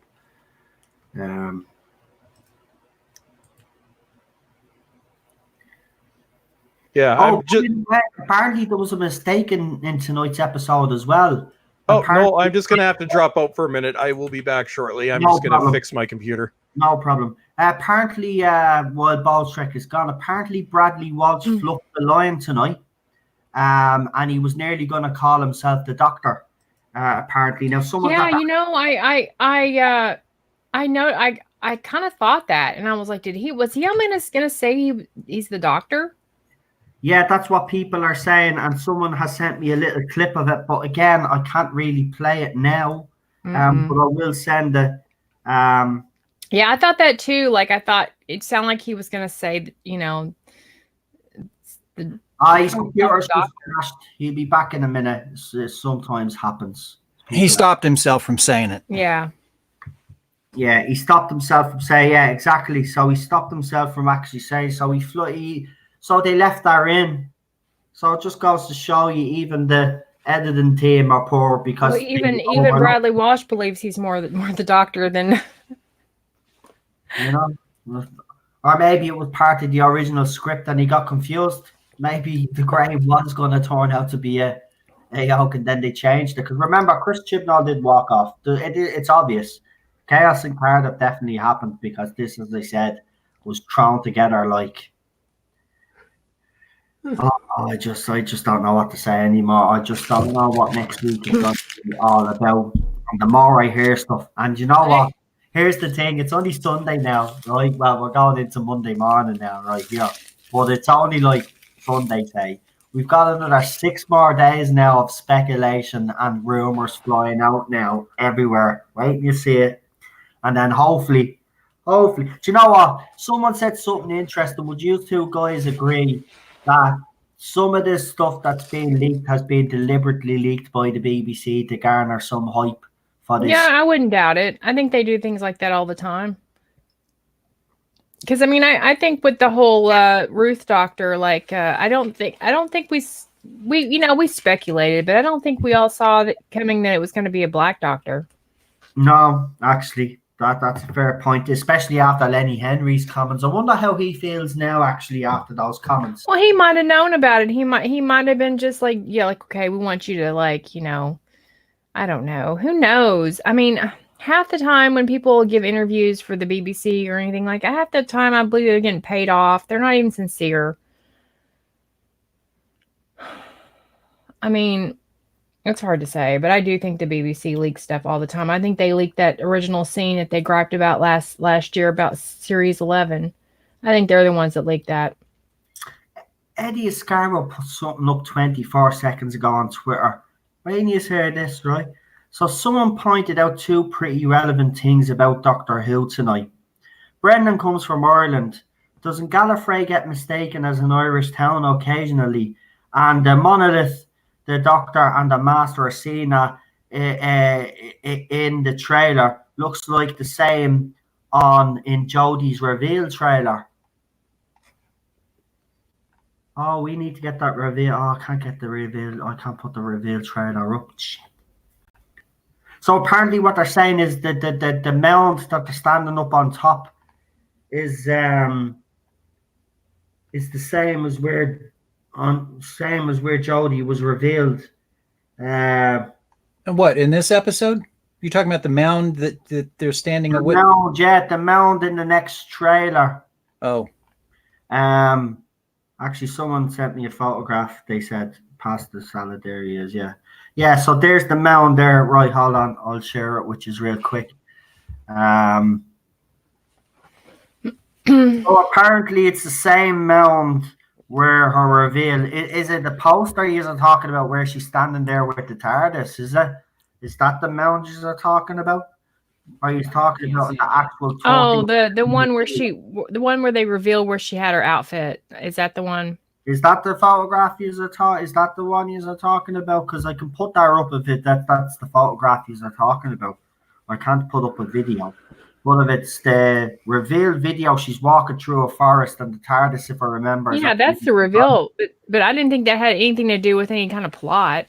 I think they just thought that was an interesting area to be walking through to do the reveal. Where's Pasta Salad here now? We'll get them up. Here we go. And we've got the picture. I feel it in my fingers. I feel it in my toes. Yeah. I don't feel anything for this serious anyway. I can tell you fucking that.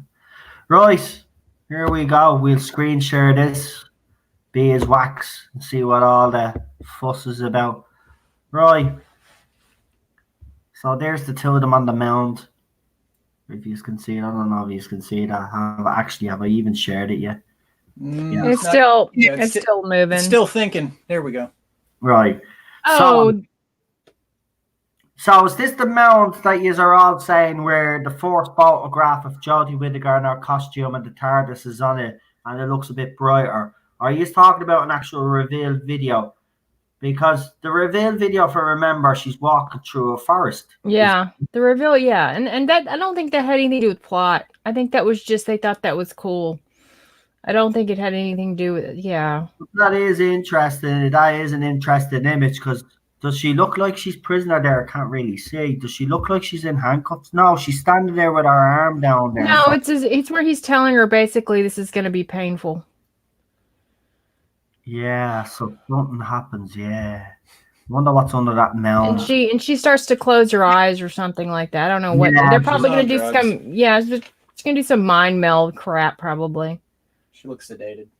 Right, there's Ballstreck. He's back. He's obviously sorted out his computer, but because my computer is acting all slow now, Ballstreck, you'll have to wait a second. Right, here we go. Hopefully, we've got him. Yeah, I think the BBC is hacking my computer. Oh, brilliant. Well, nothing new there. I get to do some tech support tonight, so that'll be fun. Why do you say that you think they're hacking your computer? Oh, no, that's a joke. Okay. I was going to say, because you never know. I mean, I wouldn't, that's it's a running joke we have on these channels because sometimes the streams do go down mysteriously. And we always... No, it's everything locked up. I've got a driver somewhere that's being a jerk, so that's going to be my night. Wow. Right, let's do the actors and the ratings. Right, Jodie wasn't in this episode for long anyway. Thankfully. What would you rate her performance tonight? And remember, there is a negative score as well, just in case. But if you want, obviously, a positive score tonight. I mean, she didn't annoy me as much, maybe, obviously, because she wasn't in it as much. But I'll ask you guys first.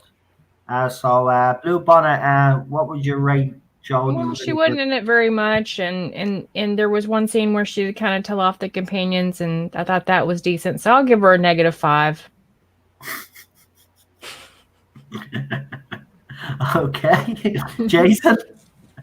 Yeah, I can't give her anything in the positive range. She's, if I'm going to compare it in the Doctor Who universe, yeah, it's it's as usual, it's a -10, but it's not an angry -10. It's just a -10 because I don't think she's a fit for the role whatsoever in any shape, way, or form. Yeah, -10, but only because I didn't enjoy her performance at all. I don't really think I need to ask you, Ballstreck, but I'll ask you anyway. What would you rate Jodie Whittaker's performance this week? Oh, it's a solid 10. In the minus category. I appreciated the fact that she wasn't in the episode that much, so that was nice. She was pissier than usual this week, which is surprising. But yeah, no, and yet she still had the manicness. Which she has every episode. So no, it's a solid -10 for our beloved Jodie Whittaker, who loves us so much. Yeah. Thanks, Jodie. And I'm just gonna be out straight and blunt about this. She'll get a -10 off me every week. So I'm not even gonna rate her anymore. You will know me rating for her. She comes back for her third series, which I hope she doesn't, but if she does, it'll always be a -10. So -10. Right, we get on to Yaz because Yaz did get a bit more to do in this episode. The last couple of weeks she has, but I think she's been exposed now just as much as Jodie Whittaker as the weak actress that she actually is. I think someone made the point earlier, if you put a plank of wood beside Manip Gill, the plank of wood, you'd get a better performance out of the plank of wood. And I actually agree with that. So Manip, I'm just going to be blunt about it. She gets a -10 off me this week. So we'll start with you again, Blue Bonnet. Well, and mine might be a little different this week because she did get more to do. So I'll give her a -10. Right. Jason? For Mandip Gill? Mm. Yeah, I mean, there's not much choice. Yeah, it's obviously a -10. She's not good. And I'll ask you, Balstrick, but again, I think I know the answer to this. So well, she did take charge for a grand whopping 30 seconds, so I'll give her that. I'm going to go with -11. Okay, Yeah, even though there isn't, but we'll go at -11 anyway. We've extended out the -11. Fine, I'll go -12. I mean, Jesus. -20, man. Instead of doing minuses, right? I'll ask is who was the best character in this episode this week? Actually, we'll pour like every week, it's Graham. Yeah, yeah, and you can tell he doesn't care anymore. Right. He's kind of phoning it in, but he's still better phoning it in than the other one's phoning it in. And I've almost forgotten that Ryan is in this show, so he's kind of beside the point right now. Mm-hmm. I don't think Ryan even wants to be in this show anymore, obviously. No, he's got his other thing, whatever it is, coming up. So yeah, he's checked out, which is actually kind of funny to watch. I wish they'd all check out. I wish every single one of them they could just have the show surrounding like maybe the Cybermen and then a couple other side characters, and then we just leave the Doctor and the companions out of it altogether. This would just be well, we'll let Graham stay, but the rest of I guess, but I know what they're talking about. They're right. The mound is important. I know what it is. What is it? Just have to send it to me. It's where the TARDIS key appears.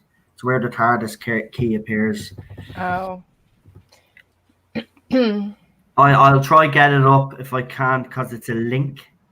I hope it's not a video. Please don't be a video because it is a video. Why did you do that to me? Please, you can't do that to me past the Dude, be careful because when I tried to pull up Radio Times, my entire system locked up, literally. While I'm on here now, past the salary, can you do us a favor? Go into the video and see, can you take a screenshot of that for me? And a couple of screenshots of the scene after, just to show people and give them a context of what we're talking about. Because you're spot on. You're actually spot on. Fans are spot on. They're at the spot on something there. It's the mound where the key. Oh my God. Well, what does that mean? See, maybe it's so simple and. Knowing Chips is probably like she's the key to everything. Maybe, who knows? Yeah. I wouldn't doubt it. That's just so.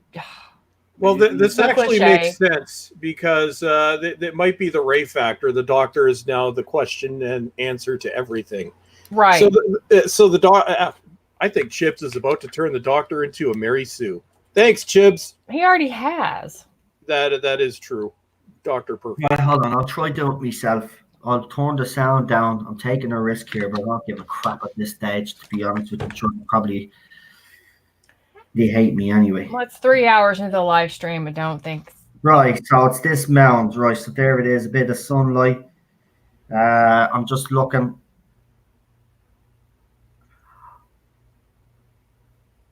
Oh.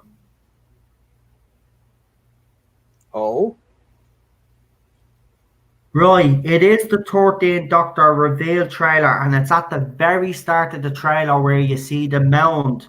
They're right, it's just there's more dirt on the mound now, and it's obviously over time. There's a bit more grass on it, but definitely the same mound. Hold on, I'll get it and I'll show you. Hold on, I'll screenshot this bad boy.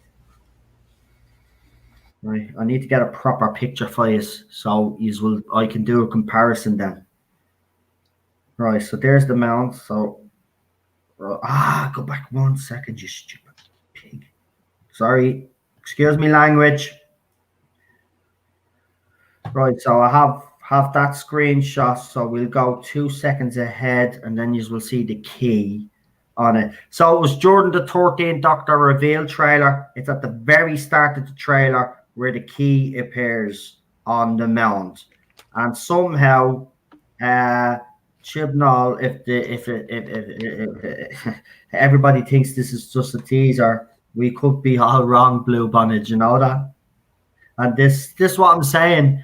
Chris Chibnall's always said he's going to do something that the fans are not even going to see coming. He's always said whatever fans have been speculating, they're wrong about, right? So I don't know. Are you about to share something on the screen? I am. I'm about to share these two pictures now. So you's all seen the picture that I showed you of Jodie Whittaker and the Master earlier on the mound, yeah? Do you remember that picture where it said next time? Someone took a screenshot and said next time on... Yeah. Yeah, right. Okay, now how do I... So I have to share these on... What will I share these on? I'll share them on my Twitter. Because this is the only way I could do it. Oh no, can't. Messenger. There we go. Right, I have it. Right. Right, well, I'm getting ready to do that because it's going to take a couple of seconds, guys, because, again, I'm trying to use my phone here while I'm using my computer, because I can't use my bleeding computer doing this. Because if I do, I'll end up knocking off, or I'll end up knocking off like I did the last time. I thought you were just trying to build suspense for this moment. Drum roll, I've sent them to me Messenger now, so I'm going into Facebook. All this fucking effort just to show 2 photos, but it'll be worth it. It'll be worth it. It'll be worth it. It's more suspense that Chibnall. Yeah, so you're putting. Sorry, what were you saying? It's more suspense that Chibnall can do in a whole season. So I know. Yeah, I'm doing well with the suspense. Haven't I, everybody? Yeah. Okay, it's giving me time to back up files to an external hard drive before I dissect my computer. Oh, so it's took me that long. Okay. Well, let me just say, maybe the significance of this mound isn't as profound as we all seem to think it is. Maybe it's just that they're a little low on the budget and they got to reuse the mound for. Yeah, no, that is the most logical explanation. You have a valid point there. Chibs is very lazy, but he's. But this means something. This is important. This is important. Where have we heard that before? Oh, much better entertainment, my friend. Yes. I might watch that. I actually might watch that tonight. Yeah, I watched it the other day. You ready for the forced reveal? You got to get the 4K release. It's awesome. Okay. Yeah, that might be worth it. I don't have a 4K TV. That would be. Oh. Yeah, well, we need that. We need that. Yeah, first we need the 4K TV. Yeah. Uh-oh.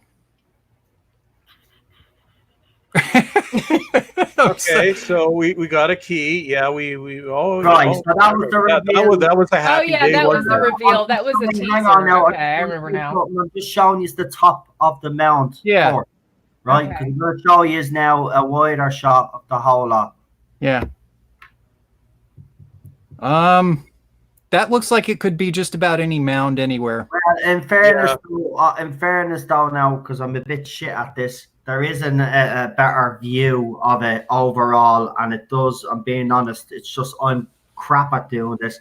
It does look like the mound. Hold on, I'll see if I can, because I know how to do it now, so I'll be faster. But right, we'll go back to the other one first. So there's the key. So that was the reveal trailer. Do you remember? Yeah, actually, I do. I remember now. I just didn't think there was any point to it, I guess. But look how many people have on. Look at it. It's gotten 377,000 views, and only 7,200 people have actually liked it. Well, there were a couple different. The BBC released that trailer on every channel they had, so some of them were a little low. Oh, did they? Yeah, they had it on the Doctor Who channel. They had it on the main BBC channel. They had it on BBC World, BBC America. They had it on our Canadian sci-fi channel. So yeah, they splintered that trailer all over the place. Oh, but there is it. Oh, I missed that the first time round. Right, but in the distance of this mound, right, in the reveal trailer itself, I'm going to try pause it. Pause it there. Right, there we go. Want to show you is this actually, and actually I can't seem to get it better. Feckin'. Hold on. Right, I've got that one. There's the key, and then the key starts doing its electrical thing that it did. And then we go to 13 on the phone, then we go to 10 down the street, and then I say, there's Jodie Whittaker because there's Broadchurch's Hill. And there's the mound again. Oh, it goes back to the mound right at the end. Right, okay, I'm not seeing any video. No. I'm just seeing the key. I see the key on the stump. Yeah, I'm not showing you as a video. I can't. Oh. It's the official teaser. I can't do that. If I do that, I'll be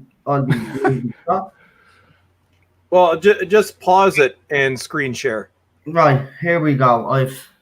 Oh yeah. Oh, why didn't I just do that in the first? See, told you I'm pick up this shit. Man, I Okay, took anyway. Here, I took a screenshot. We're good. I took a screenshot. I'm not that completely useless. Not yet. Not yet. I'm getting there. You're younger than me. Well, by a year, but yeah, we're not useless yet. No, I still have a few more years of activity left in me now, I have to say. I'm not that bad yet, but we're getting there. Right. You guys aren't that old. I want to see this screen share. Yeah. So do I. Do you know what? I'm actually getting... Everybody abandons the stream.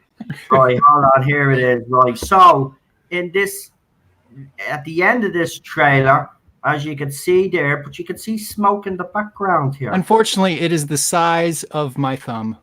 Yeah. I can't make out heads or tails. I just see what looks like a giant rock with some greenery behind it. And you can't see me.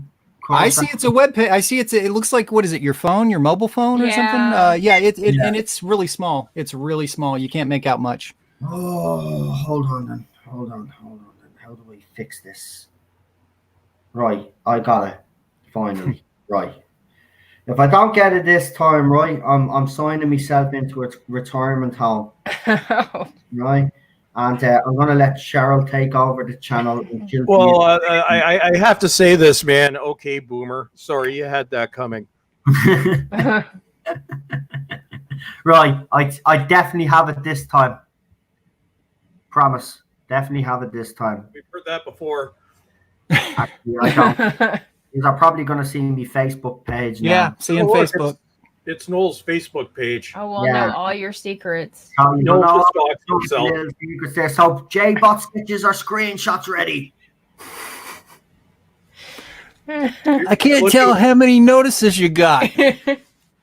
11. Yeah, it's notifications of 3 messages. Everybody look for somebody named Noel in Ireland. Right. Yeah. Yeah. Oh, there's my full name. Just why not? I'll just give all my information away. Watch his phone number pops up. There you go. And look at all my private people's names are coming up there as well. That's ridiculous. Here, I'm stopping this shit. I want to. Too late, man. It's the internet, dude. Why is this taking so long, though? Because it's you. I haven't. Messenger is currently unavailable. Like I said, man, I tried sharing that picture and my computer locked up. So somebody is sabotaging us. Right, there we go. There we go. Okay, famous last words. Right. Wow, we've never seen that before. What the hell is this? Now, this is part of the reveal trailer at the end, right? So this is the same mound, but look in the background here. There looks like there's smoke here, and I'm actually looking at the trailer again, and that smoke is actually moving. So it looks like there's some sort of battle going on in the background there. And that's the mound where earlier on, where you're seeing Sasha's marker and Jodie Whittaker, they were standing at this exact spot because that's where the key was. So I don't know, man. I don't know if that's the same mound. It could be. Yeah, it may not be. Yeah, I think that might be stretching it a bit. Right. Okay. I'm not trying to make you. No, you're right. We're not trying to make him feel bad. We've just been insulting. I'm not trying to shit on your parade. I'm just saying, man. I'm just trying to make myself feel better and just hoping that they don't do that. Yeah, but you're likely to get your hopes dashed if that doesn't turn out to be the same. I would think the worst, and then that way, it's not so bad when it happens. So what have we learned about the mound? If it was the same mound, if it was, by God, that would mean something. But again, this is Chibs, and he doesn't think that far ahead. No, he's not that clever. Being clever, though, that's the thing. He would think that this is actually being clever. He'd be like, well, I gave you a clue in the teaser, and nobody picked it up. Because that's his ego. Because he's stupid. Yeah. You have to be stupid, but you have to be completely like on another, I don't know what plane he's on. Yeah, but see, I don't get that from Chibnall. What I get is like he has to explain everything. I mean, he has to talk down to you like you're 3 years old because you can't keep track of the story. This whole thing is going to be some simple and stupid. It's not going to be some subtle clue like, hey, I put this little thumbnail in the corner of the screen at the 3-second mark, and if you didn't get that, well, you're not going to get it. I mean, no, it'll be plain as day, pretty much, and then you'll go back and you'll say, yeah, of course. Yeah, and of course he'll destroy Canon, and we'll be all pissed off. The end. But I could be wrong. Well, we'll see what happens. I'm getting more. See, this is the thing. I get more photos. Right. So someone has done a. Okay. Right. This is a better photograph to actually put up. Thank you for that. I don't think Chris will mind me actually saying who that is because he's one of the mods. So Chris has actually sent me a picture. So he's basically got the 3 images, and they've been put together. I don't know if he actually did it himself or someone else did it, but we're going into my Twitter now. So if I haven't took the screen share off because I'm an idiot, you will also see my Twitter account now. So get your camera phones out. I got my snip ready. Right, here we go. This is the photograph. I actually getting it done. It's coming up a lot faster now. Hang on. Yes, yeah. The speed is what's the word? Astounding. Thanks very much. As I said, I'm not an expert. Are we going to see your Twitter account? No, but maybe. You know what? You're actually about to see a photograph now because I actually. Oh. Yay! Here we go. I actually did it. Yeah, I'm just gonna go make some coffee, take a dog for a walk, then I'll come back. No coffee necessary. There you go. It should be up on that screen right there now. Or maybe it's a bit slow because there we go. I see. Okay, so I see episode 10 teaser. I see the mound. Yeah. I can barely see the little. You know what they're trying to show you, but look, it looks what they're trying to show you is as well. Though, look at the background between the top video and the background between the second video. It is actually similar. There is grass.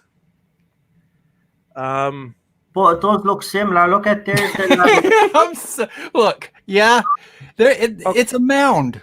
No, I'm not talking about the mound. I'm talking about the background. Forget about the mound. Well, yeah. Well, okay. They both have grass here. No, but look, hear me out. We've got a bit of in here, yeah. No, I got you. Go ahead. Here. That's not sky. There's the sky, right? Yeah. We've got a bit of ocean here. We've got the grass here. We've got the mound and a bit of dirt, right? So look at here, right?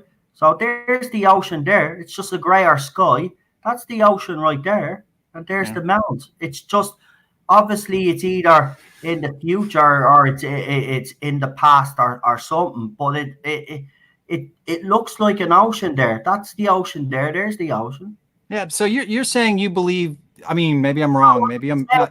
Saying there could be a possibility that mound is the same mound. I know you're saying it probably isn't, but it looks like the same skyline. I get. Look, the only thing I see that's similar is they both have a sky. I don't know if they have an ocean that could be superimposed. I mean, it's hard to say. I mean, one looks like it's off, like they've reduced the saturation quite a bit, so it makes it difficult to tell how much grass, if any, is there. It also, because it's such a shot, you see what looks like some kind of structure in the first top picture. Yes, you see grass surrounded by it, but there's no context. So all you see is one slight mound behind it.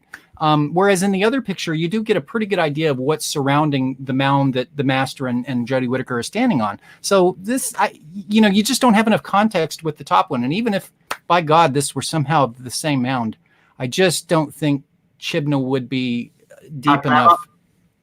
unless he's revisiting something at random to make it look like, yeah, this was planned all along. I could see him doing that. I don't know if he's that smart. I mean, there's going to be a mound, all right, a mound of shit. Yeah.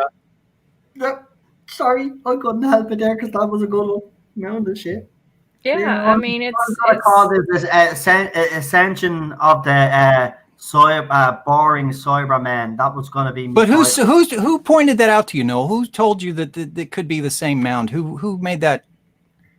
Firstly, it was Pasta Salah sent me that video, and then Chris, one of our moderators, Chris Persia, that's our moderator on the channel, sent me that photograph. All right. So look, I'm not trying to be disrespectful or anything, but you ever see those Mars photographs where they find faces on Mars, and then you're looking at it going like, yeah, I don't. That's where I kind of see. I thought the whole key thing was just show that she's the new key to the TARDIS. I didn't think that reveal meant anything, like any kind of plot point. Well, it may not have then, but it might now. Yeah. I think that is the point. Maybe it wasn't a thing, but maybe he is making it a thing to make it out, as I said. Well, I don't think he intended it in the beginning. I think if he's doing that, he's piecing it together to try to show like, oh, I planned this all along. I gave you clues in the first series 11, and right before it aired. You just weren't paying attention. I don't think it was his intention originally to even connect it to anything. But you smoke and mirrors and pretend that it's been a grand plan. Right, I've been sent one more photograph on this. It's a side-by-side comparison now. So I might as well just show everybody just everything that I'm being sent right now, just to see what you think. So this is going to be a side-by-side, apparently. And Colin, no, when I said the face of Mars, I was just using that. Mars could have been any planet, especially the moon, how they find structures that could be, an alien civilization on the moon. And we're supposed to, we're looking at a photograph of the moon with the craters, and there's what looks to be some kind of shadowy thing. And people see a lot of stuff. Maybe I'm just not, maybe my glasses are fogged up or something. I'm just not seeing the same thing. Yeah, I'm watching the trailer right now, or the original one. Yeah, it's actually not ocean. It's actually more forest. So I have to actually correct. Do you see more of the context in the reveal trailer than what we're seeing in the picture? Yeah, so that's what I've put up on the screen. Not really. We're just seeing it might be linked. I'm going to say it might be. There, so there's a side-by-side comparison. So, okay. So maybe with the thing behind, with the monument, it looks like a monument. Maybe the monument. That's the tail is right here, and then here. Okay, so when you look at it there, I'm looking at the trailer. Okay, so there is something circular around it. I see that. The markings are actually similar. Yeah, I think it might be the same thing. Okay. Yeah. I mean, since you show the monument in both, that's a tail. That looks very similar. So that I can see. Yeah. Well, no, if you look at the monument, you have to look at the original trailer. But on the trailer, you see the circular thing around the monument. Yeah. That's in the trailer as well. So yeah, it's probably the same thing. Okay. So we've got to ask ourselves if it is, or it's just a coincidence that, just as Jason has said, they've just used the same location, which could be a possibility. They have spent a lot of money on this show. No, but no, if they have the same circular object under the monument in both, then it stands to reason it probably is the same location and intended to be the same location. It looks like in the trailer it's shot from the opposite side. Yeah, and in this it's shot from the other. Yeah, you're right, and you can tell that the weather has actually got to it on the second picture there now, because you can see doesn't stone when it's being subjected to the weather. You get these lime deposits coming out of white deposits, and you can actually see them on the screen there. Yeah, it does kind of match up on both of them. Where there's only a couple here. But it does. It kind of has the same shape. But we'll just have to see. But I don't know. But this is the thing then. Okay. So has he been leaving clues, but we just haven't been clued into them. And he's just... I think it was a random thing in the original trailer. Yeah. And he's trying to incorporate it now so he can claim he's clever. Yeah, I am sorry, Chibs. Chibs is not Moffat.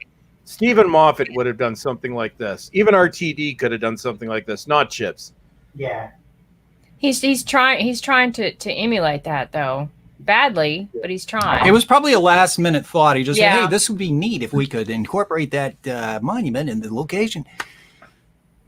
They'll never see that coming.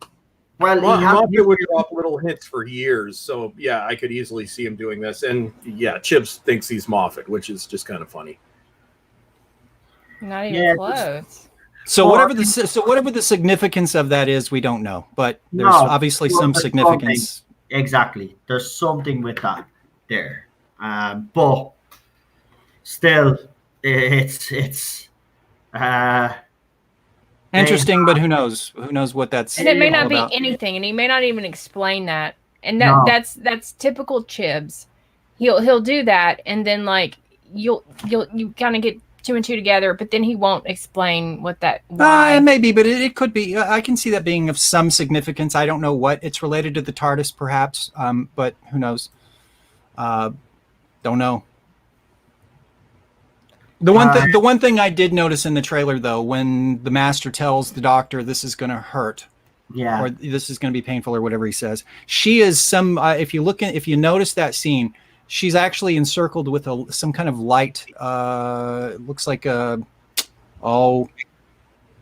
you're right. It's like there's some kind of guard around her that's made of light. It looks like some kind of barrier that she's trapped in. So he's going to torture her. Well, I don't know. Apparently she can't move, and it has some kind of. It's either having some kind of effect on her, or she's trapped. Is what I get from that. He does say that it's gonna be painful. So it's. But the last time something was that painful was, if you remember, was in the 2-part story, Human Nature, Family of Blood, when he had to use Millionaire Arch, and that was very painful. So the Master even using that line as a little, maybe that there's something in that. Again, I'm just reading into no stage, but. You know, this is what's going to happen now for the next 6 days, though. There's going to be so much speculation now, and then, you know, everybody will report on it because, you know, we'd be all dying to know what's happening before it actually does happen. It will be interesting to see if that 6 o'clock announcement next week is actually just a change of program, or if they're going to announce something got to do with Doctor Who. We'll just have to wait and see. BBC actually put that out to Nightball Trek, which was interesting, that there's going to be an announcement made next week. But then someone went in and checked, and apparently it's just a different show that they're airing for a half an hour. But, you know, it hasn't been confirmed, so we'll just have to wait and see there as well. I think we're stuck with them for another series at least. Unknown says, I don't think it's torture. I think it's him showing her the truth. Oh, I'm disappointed. See, Blue wants to do a little bit of torture action. I do. I want her to feel some pain. So it's Doctor Who, and it wouldn't be my type of thing. I wouldn't mind seeing a bit of Jodie Whittaker's doctor being tortured for her being so incompetent. Yeah, I think that's you know. I think she deserves some punishment. You know, especially if she turns out not to be the Doctor at all. Well, then she definitely deserves to be punished for being an imposter. Well, she already is, but yeah, I don't think they're gonna do that. I think she'll be. No, they won't. We're only joking anyway. Of course, we want her to be punished. Trust. Don't drive yourself crazy with all these theories, though, man. Just wait till the damn thing comes on. It's not worth it. It really. Yeah, because I mean, what's the point? You're going to find out the truth in a week anyway, right, wrong, or indifferent. It's not going to make one hill of beans when it's all said and done. You're just going to drive yourself crazy trying to figure out what the hell's going on. Part of the fandom that I think has kind of survived a little bit, and that. Oh yeah, we've done this. Yeah, but I'm just saying, this don't waste it on Chibnall. Yeah, Jesus, wasted on somebody who's worth it. You're actually right, because he's not that clever, and I don't think he is that clever. And I think if he has done this, it is like the Captain Jack thing. It was just shoehorned in the last minute.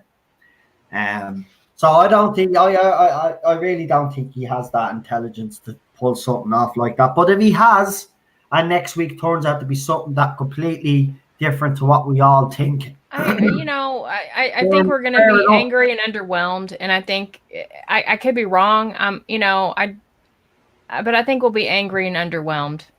I think we'll be, and I don't think that's going to change. So that's why, like, I used to do that. I'm like, well, it's got to be this. And I used to give them way too much credit. And in the end, I'm just disappointed. So for me, I'm thinking, okay, it's probably going to suck. And I've been right every episode. I know, and it's funny, all during this series we've heard, or maybe next week's episode, I've even said it myself, so I'll put my hand up and say, well, maybe next week's episode will be an improvement. We've been saying that all series. Well, I quit doing that after Rosa in series 11. One thing I will predict is I think this episode is going to be there's going to be a whole lot more action because of all the loose ends they have to tie up. It's going to be a lot of I think it's going to be a lot more engaging just simply because there's so much they're going to have to tie up. That would be my prediction. Well, I don't think he's going to tie everything up. No, not everything, but I think that's why I asked. Are most of these seasons, do they end on a cliffhanger? And if they don't, are most of the seasons when they end? I'm talking about in the past before this incarnation. Are they mostly tie up the loose ends for the most part? That's a question. Moffat will leave some things hanging for years, but RTD it would be all loose ends tied up. Yeah, RTD like to tie things up in a nice little bow. I'd agree. And Moffat left a lot of bad taste in their mouths with some of the stuff. And he did by the end. And I think this is where he went wrong. He did by the end try to tie up all the loose ends. Some he tied up nicely, and others he just. Well, I get okay. So I'm asking, if you look back, were most of the loose ends, was it so untied that you were uncomfortable or that you were dissatisfied, or was it tied to an extent that you felt you went away feeling comforted to an extent but curious? How was it? I would say yes, except for series 6, which the Wedding of River Song, that ending was a disaster. But to be honest, I don't think even Moffat himself knew what was going on by the end of that. But generally, outside of that, even though Moffat's endings could be somewhat ambiguous, usually you were satisfied near the end. So that's what I'm trying to ascertain. So if history is any indication, which this is a very different showrunner, it may not be, but if history is any indication, I suspect, hopefully, most of these loose ends, and there may be some that are left untied, but most of them will be tied to a satisfactory level, even though most of you won't probably be satisfied at all. But the answers most of them will be there, is all I'm saying. Hopefully, whether you like it or not, that's another story. But we won't like it. We'll have to find out in a week. Yeah. And I'm so glad this is the last episode coming up. Yeah. But that was my point, though, is that I think there's going to be a lot that they're going to have to do in the episode to tie up a lot of the loose ends, maybe not all of them, but to tie them up. So it'll be an interesting episode in that regard. Maybe, for me anyway. I just got a nice message off Gary from Neurotics earlier. I don't normally read out private messages, but with all the stuff that's been going on the past couple of days with this troll, as you know, he says, thanks for having me back. Having the channels back. Hold on, I'll read the exact tweet. I was just going to paraphrase, but it says, no, I appreciate you having her back. I see what's been going on in the next week's discussion. Let's discuss it. So I just want to thank Gary, because it's nice to know that there's because this person has been trying to turn people against me. And it's not nice. I have to actually say, I'll admit it. It's not nice when people turn on you. It's not because, I don't set out. Yes, I have very strong opinions. And yes, I do go overboard sometimes. But I think people can generally tell that I'm actually really a nice guy. I just I'm passionate about this show, and you know, I have a way of doing things, and people have other ways of doing things. It's rubbed some people up the wrong way. I'm sorry about that, and I'm sorry so many people got caught up on it. But when I get a nice message like that, it makes it all worthwhile. So thank you for that, Gary. And Bob Streck as well, I want to give a special mention to you as well, because every time I need any advice on me channel or anything's going on, you're always there for me as well. So thank you to you as well. It's nice to know that people have me back. Always glad to help, my friend. And yeah, I think with we won't mention names, but the thing that was started, myself and pretty much everybody else told this person to bugger off, so it's not going anywhere. Yeah. And on that note, though, guys, I got to leave in a couple minutes. No problem. We'll wrap it up soon. We won't leave it at that, because we'll leave it on it. We'll try end on a happy note. Well, there is no happy note to end it on. Let me see. Can we end this on a happy note? Well, actually, I've got something. It's the last week that we'll have to sit through this abomination. So I suppose that's something for a while. So we'll have something to, you know, I'm sure there'll be plenty of fallout after it airs anyway. So we'll have a couple of weeks of that. And regardless what happens, remember, you have a lot to be thankful for. This is just a TV show, people. Yep. And that's what I tell people all the time as well. And you know, I consider, you know, like I'm a media critic, but a lot of what I do is largely making fun of this stuff. It isn't the be all and end all. You know, this is just something that I do for fun. But you know, career, family, all that comes first. And always keep it in perspective that it's just a TV show, but man, is it fun to make fun of. Yes, there's times where it is enjoyable to do that. Yeah, and then there's times where every time you tear it apart and you feel a little bit dirty. I don't know about you, but I hate ripping this show apart, because and you know what, I do try use Jason's logic. Just keep thinking this isn't Doctor Who, because this isn't Doctor Who, and he's right. And I try get that into me head, but it's very hard. I think Chris Chibnall's just made me stupid with his writing. Not in anymore. I can't retain information. That's what I think what helps me is like doing other videos of Doctor Who that I love. Yeah. And it keeps it balanced. And I think if I don't do that, I get into that where I'm depressed, that I don't want to rip the show. But that's why I do other videos where I'm praising the good, and there's a lot of that. We've got 54 years of greatness to talk about, and you know, versus his 2 crappy years. So I try to look at it that way, and yeah, it's hard sometimes, you know, especially right after I watch an episode. This is like, look, you guys don't need a Doctor Who support group. I mean, let's be real here, people. Come on now. We don't need a Doctor Who support group to get us through this period of desolation. You know, I just think, look, there's always something to be happy about. You just have to ask yourself, what is it in my life that I'm happy about? And don't, you know, where do you want to direct your focus? Because it's about that. And if you focus on this a lot, I suspect you're probably going to be unhappy. Yeah, it's important to look at other things. And it's like, for me, like, well, my career takes up most of my time, where I don't even really think about this stuff while I'm doing that. But when it comes to entertainment, my escape is actually classic horror movies, which is really what I've gotten into the past few years. And when it comes to making videos, my escape is to cover things that are completely different, like my Batman videos, where I have no investment, or woke Batman videos, where I have no investment in that show at all. But for me, it's like my Plan 9 from outer space.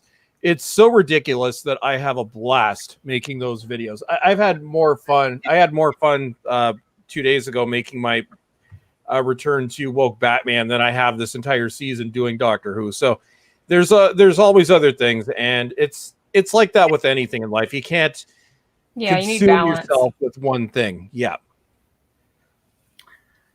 I look at it as, you know, one of the good things about these past 2 years is all the friends that I've made as we've been discussing this. And those friendships are a lot more important to me than what happens or doesn't happen with Doctor Who. True.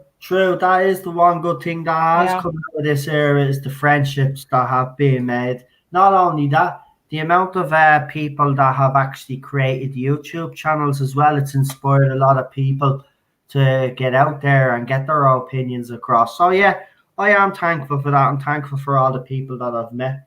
And you know what else? When you get something crappy like this that comes along, it makes you appreciate the other stuff that's good in the Doctor Who franchise even more. Which honestly is, that's kind of it's a blessing in disguise, to be honest. No, you're right. Yeah. I should be thinking of those terms, but the way maybe I'm just, I always want to be the best for Doctor Who. What I like is, we have those great Doctor Who Blu-ray releases, and if you live in Region 1, which 3 of us do, you're giving the money largely to Warner Brothers. They handle distribution. So look at it that way. It has the logo, but it's not really supporting this iteration. Warner is not happy with the BBC at the moment. Yeah. So go back to the classic DVDs. If you like Classic Who, Warner has put all of the classic DVD range back into print, being distributed through Warner Archive.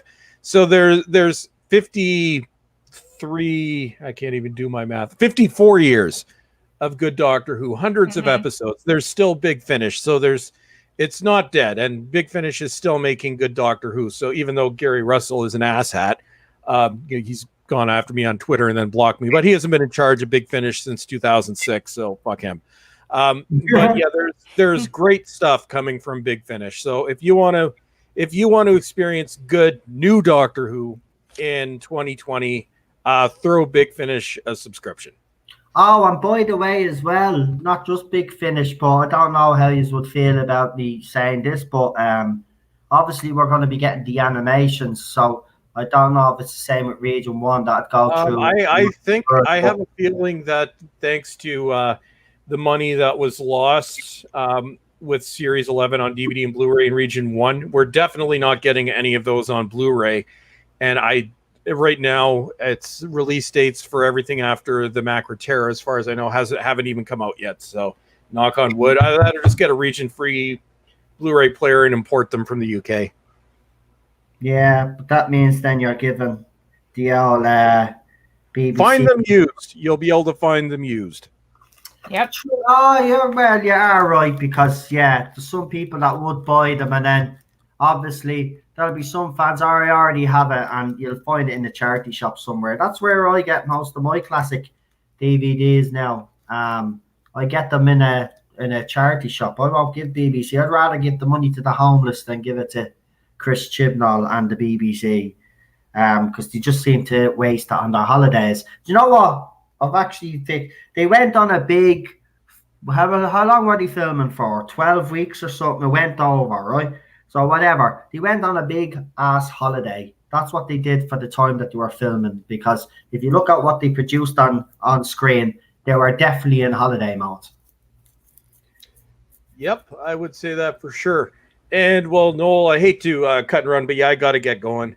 No problem. Sure, I'll finish up now anyway, because we went nearly 4 hours. Actually, I think this. Holy crap! I've only been here for the past 2. Yeah, this is. I'd say for some people, this is close to a Noel record, or maybe not. Not quite. There was one that was higher. That's what I'm saying. I'm pissed. The other stream was over 4 hours. I broke the record, and they took the video down. So this will be the new record now. No, it won't actually. It's still a bit short. If I went for another 10 minutes, I'd break it. Well, you still can, even though we don't stay on. I don't think Bolstrek's going to hang around for that 10 minutes. But it's good enough of you all to come on tonight and stay on for as long as you did. I really appreciate it. No problem. But, well, listen, one more week to go, folks. So we just have to suck it up now and just wait and see what happens. Well, we will meet up again next week, and it's going to be a fun time. I believe I'll probably be streaming from between various channels for 7-8 hours. It's going to be a fun time. Yeah, I'm the same. I've been invited on to Doomcock's stream next week as well. So we're We're going to have an end of the series party. Everyone's invited. That's the way it's going to be. So yep, we'll be live streaming all over the place. Oh, yeah, we'll be everywhere. So you will have plenty of entertainment over that weekend. Yeah. Every YouTube channel will be doing something, and there'll be a variety. That's the best thing about YouTube, though. I know YouTube themselves, they're going to ruin their own platform. But there's one thing I will say about the YouTube platform itself. It is a great platform. And, I wish YouTube would stop dicking around with it and just let people, because it gives people different variety. But I have noticed, because I used to watch a lot of conspiracy, because me and Jason obviously did a UFO stream real quickly, because I know Ballstrike definitely has to go. We did a UFO stream, but after we finished our start, Jason, I went and started looking for the old UFO videos that I used to watch and all, to get some of them up. Gone, man. YouTube is censored, bleeding everything. Even the videos that I used to be able to get up, and the people that I used to be able to search, you can't get them. They don't come up anymore. They always give you the government version, NASA. So you write in UFOs, a video from NASA disputing that life exists outside the universe will come up, instead of a conspiracy theory that there's aliens out there. You know what I mean? They've censored YouTube. So they're doing the same with YouTube channels. These YouTube channels. So they're ruining their platform, because there's plenty of variety on YouTube. That's why everybody turns to YouTube. But listen, I'll let you go. Ballstrike, listen, thank you for joining me, pal. Appreciate it.